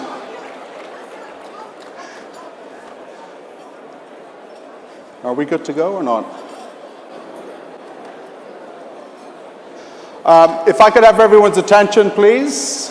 I'd like to introduce Liam Fox and Wilbur Ross, who I think you all know, and we only have about 20 minutes, so I think we're going to jump in very quickly and start with questions. To both of you, the UK is the biggest source of investment in the UK, of FDI, and likewise the US is the leading investor in the UK. Can you tell me, what does this tell you about the bilateral relationship, the economic relationship between the US and the UK, first of all, and where do you think there are areas to increase those numbers? And what are the hurdles to doing so at the moment? And Secretary Ross, maybe you could start, please. Sure. Well, I think the bilateral relationship, it goes way beyond even the economic, in that it is also a national defense relationship, it's a cultural relationship, it's a commonality of many sets of interest relationships. So it's a very pervasive feeling between the two countries. So I think it's only natural that there would be an extreme amount of FDI going back and forth in each direction. I think it's almost inevitable. Also, we're relatively similar economies in very many regards. There aren't wild imbalances in compensation or general structure of the industry. We both believe very much in rule of law as opposed to the law of the ruler. And so that makes us different from a number of our other trading partners. So I think there are many, many umbilical cords between the two. And are there any particular areas that you think they are ripe for more UK investment?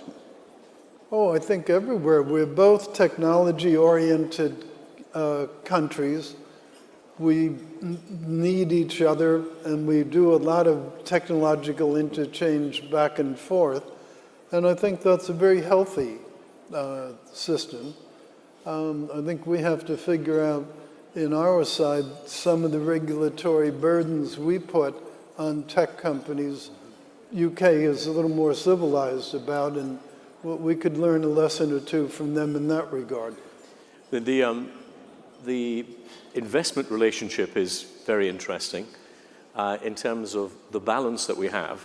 We've got about $1 trillion worth of FDI between us invested in our respective countries. UK companies employ about 1 million Americans.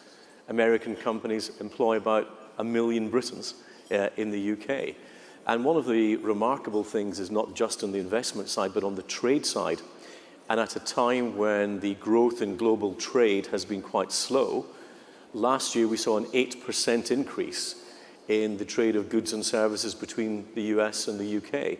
So there are two economies which I think are increasingly in sync, which is obviously very good from the point of view of the UK as it leaves the European Union and being able to develop an even deeper trading relationship with the US.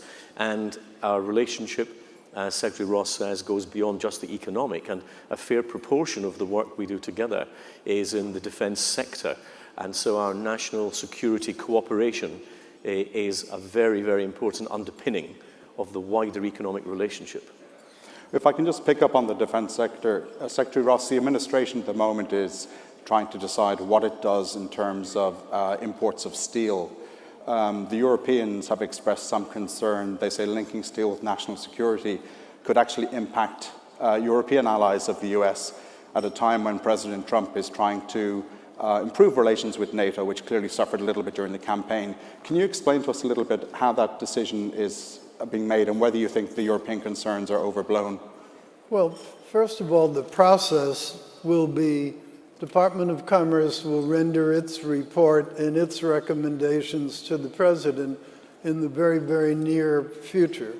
He has announced publicly that he expects both the steel report and the aluminum report this month. So that will happen. Then the question will be, what does the President do with the recommendations that we make? Because Commerce, unlike a trade case, Commerce just has the power to recommend. It does not have decision-making power. Now, the President being the President, I don't think he'll dilly-dally very long on making his decision, whatever it turns out to be. So I would guess this would all pretty much come to a head in both aluminum and steel during the month of June. But just on the European concerns, do you think that they're overblown? Well, there have been a number of European companies against whom we've had to have trade cases. So the problem of overcapacity is not unique to one segment of the world. It happens to be very concentrated in China, but it's everywhere.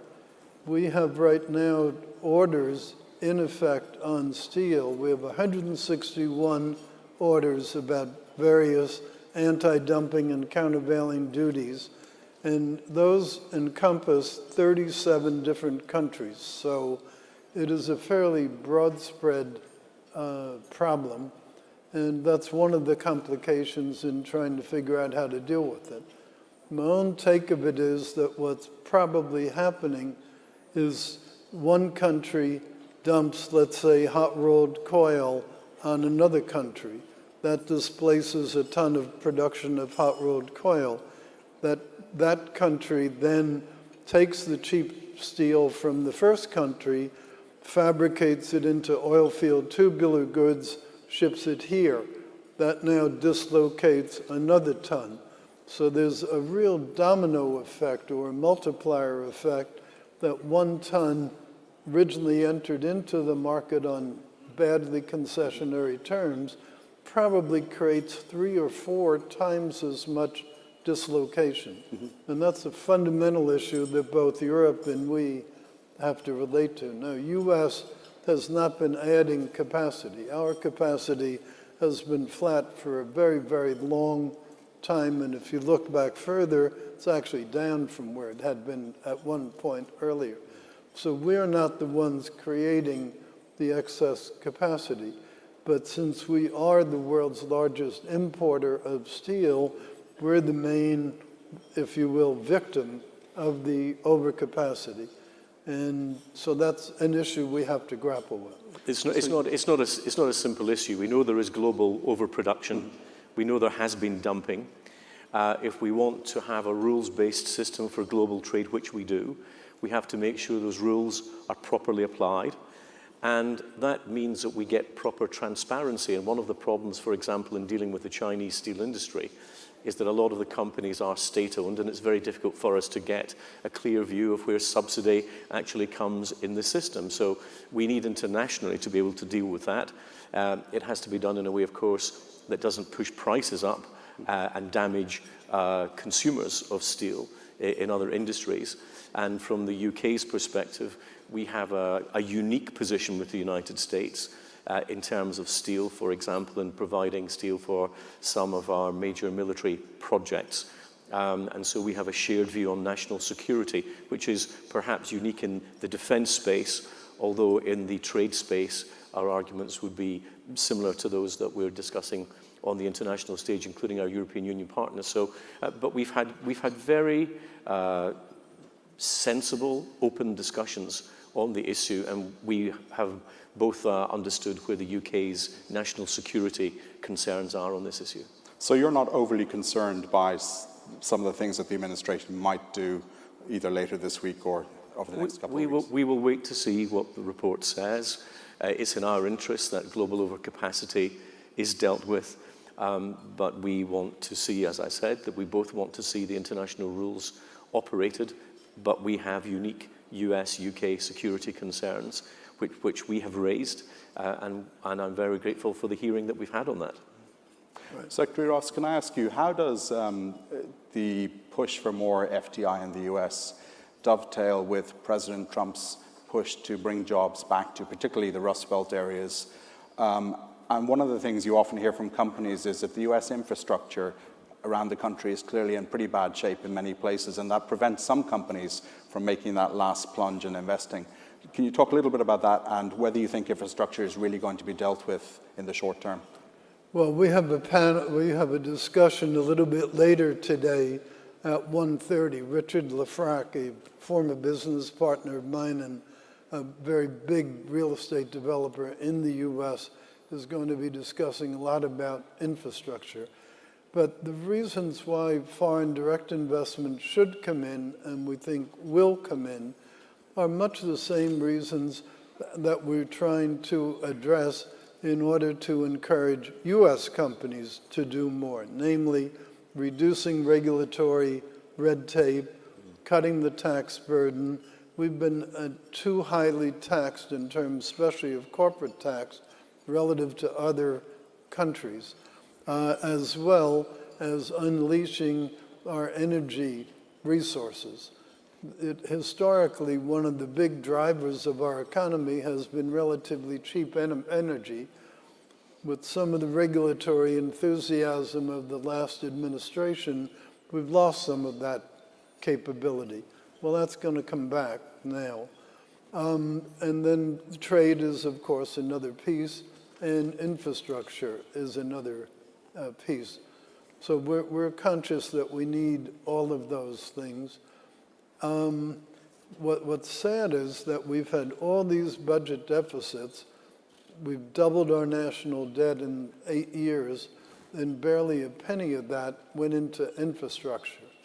That's a sad commentary. And if some portion of the deficit had gone for infrastructure, we'd be in a lot better shape than we are now. So we're into a lot of remedial medicine rather than in precautionary care. We did some TV this morning. We were being accused of speaking from exactly the same script. And the reasons why the US attracts UK FDI and vice versa are the same.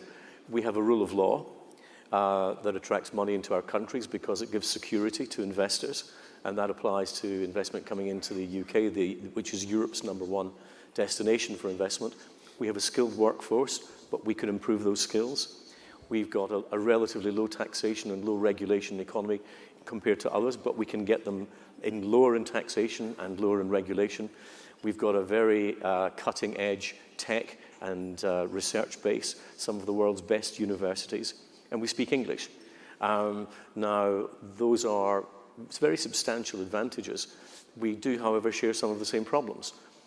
We have a trade deficit that we need to improve, not least by improving our export markets and our export penetration. We need to improve our current account deficits by, if possible, increasing our overseas stock that earns money for us.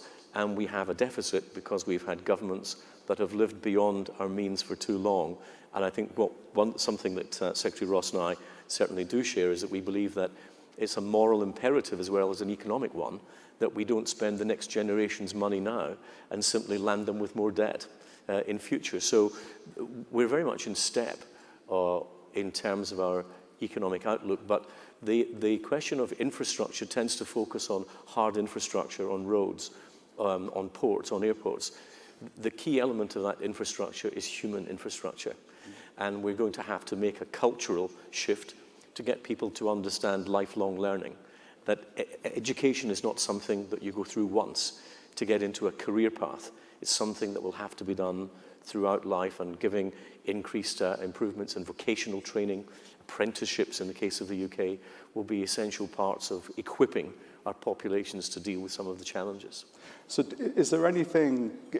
are there any different or new opportunities in America under the Trump administration that weren't there before, or is it essentially the same field and a different president? The US is already a great place to invest, as I would argue is the UK. We know the reasons why people want to come and invest in us. We can help accentuate those advantages that we already have by looking at the environment for investment and to see where money can be made, money can be moved, and money can be kept, which are the three prerequisites for investment. And has there been any new trend under the Trump administration? Well, the government is very clearly committed to a lower regulatory environment and a lower taxation environment. And these are, money has absolutely no emotion. Money has no sentiment. Money will go to where it can be best serviced. And that's something that the government clearly understands. Secretary Ross, just to pick up on tax reform, obviously it's one of the big 3 or 4 things that President Trump wants to push ahead with. It's been a little bit difficult on Capitol Hill in the first 5 months. You yourself have seen that in terms of nominations, legislation, etc. How optimistic are you that the administration can push through comprehensive tax reform and not just tax cuts before next year? I think there's a very good chance. We're heartened by the fact that the health care reform seems to be moving along. It got through the House. Now it's being pushed together very quickly in the Senate. And we need that because in the U.S. we have this scoring system with the Congressional Budget Office, which is a nonpartisan entity, and it scores things on a 10-year time period. Well, in order to reconcile competing tax bills between the House and the Senate, we need a process called reconciliation. And the predicate for that is that it meets certain tests of the CBO over a 10-year period. So the reason we went for health care very first is, first of all, it was a big campaign promise, but also we need the savings to help make affordable the tax reductions that we've just been talking about. In the normal course, if it weren't for that, you would never take on health care first because it's inherently a much more controversial issue than tax reform and tax cut. Mr. Fox, let me ask you about Brexit. What impact is Brexit going to have on either UK investment in the US and US investment in the UK? I don't think it will have much impact on investment. As I said, there are a number of other factors that will determine the level of attractiveness of any market for investment.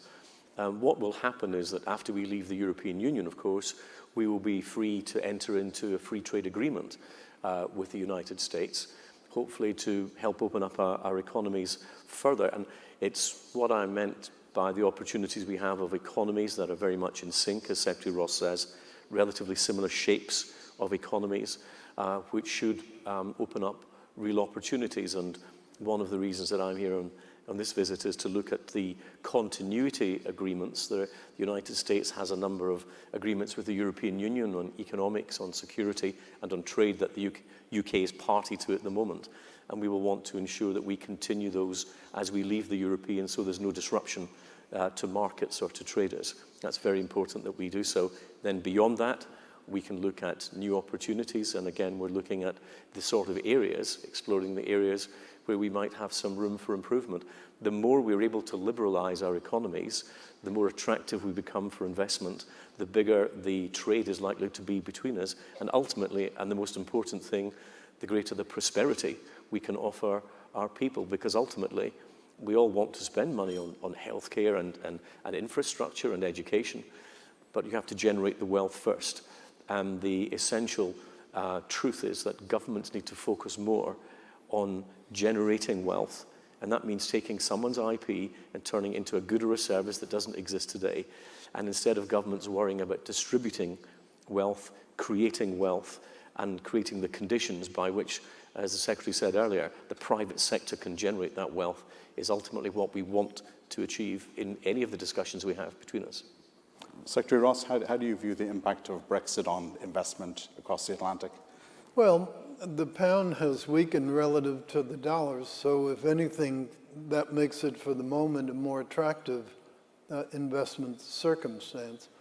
I don't think the fact of UK departing from the EU will have any impact on the fundamental relationships between the two nations.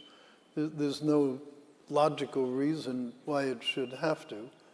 And in some ways, particularly in the financial sector, might draw us even more close to each other as two of the major capital markets in the world now being perhaps a little closer to each other, with a little bit more removed in the case of UK from the EU. I think will also help us to, when the United Kingdom takes its seat on the WTO independently, it will help us to look at the sort of reform of the global trading system that we want to see. How can we get better liberalization? How can we get quicker reaction to some of the changes in the global economy? The point was made earlier about the NAFTA agreement being written long before we even talked about the digital economy.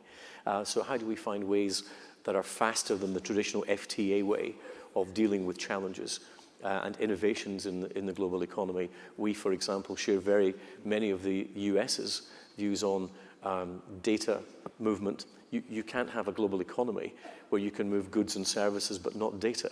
And some of the views about data localization that we get at the present time really are holding back the global economy. So I think there are huge areas of overlap where we can work together. And I, for one, am looking forward to, once we've left the European Union, being able to maximize to an even greater extent the relationship we already have. All right, thank you very much. Sadly, we are out of time. I've got about 10 more questions I'd like to ask you, including when you're going to start the US-UK free trade deal negotiations. But from the US side, we've made clear we're prepared to begin as soon as UK is ready. We're not allowed to conclude any negotiations as long as we're still part of the European Union, but we are, of course, allowed to scope out the future relationship that we will require as we do leave. That, of course, will be in March 2019. There's no doubt about that. We began our discussions today with the European Union, and we have trade working groups already set up to do the preliminary scoping out of that work, and the first meeting will, in fact, be in July this year. Well, as the details of the scoping out become clearer, I hope you'll come to the Financial Times and let us know what they are. Thank you very much. Thank you to the audience for listening, and thank you to Secretary Ross and to Ms. Secretary Fox. Thank you.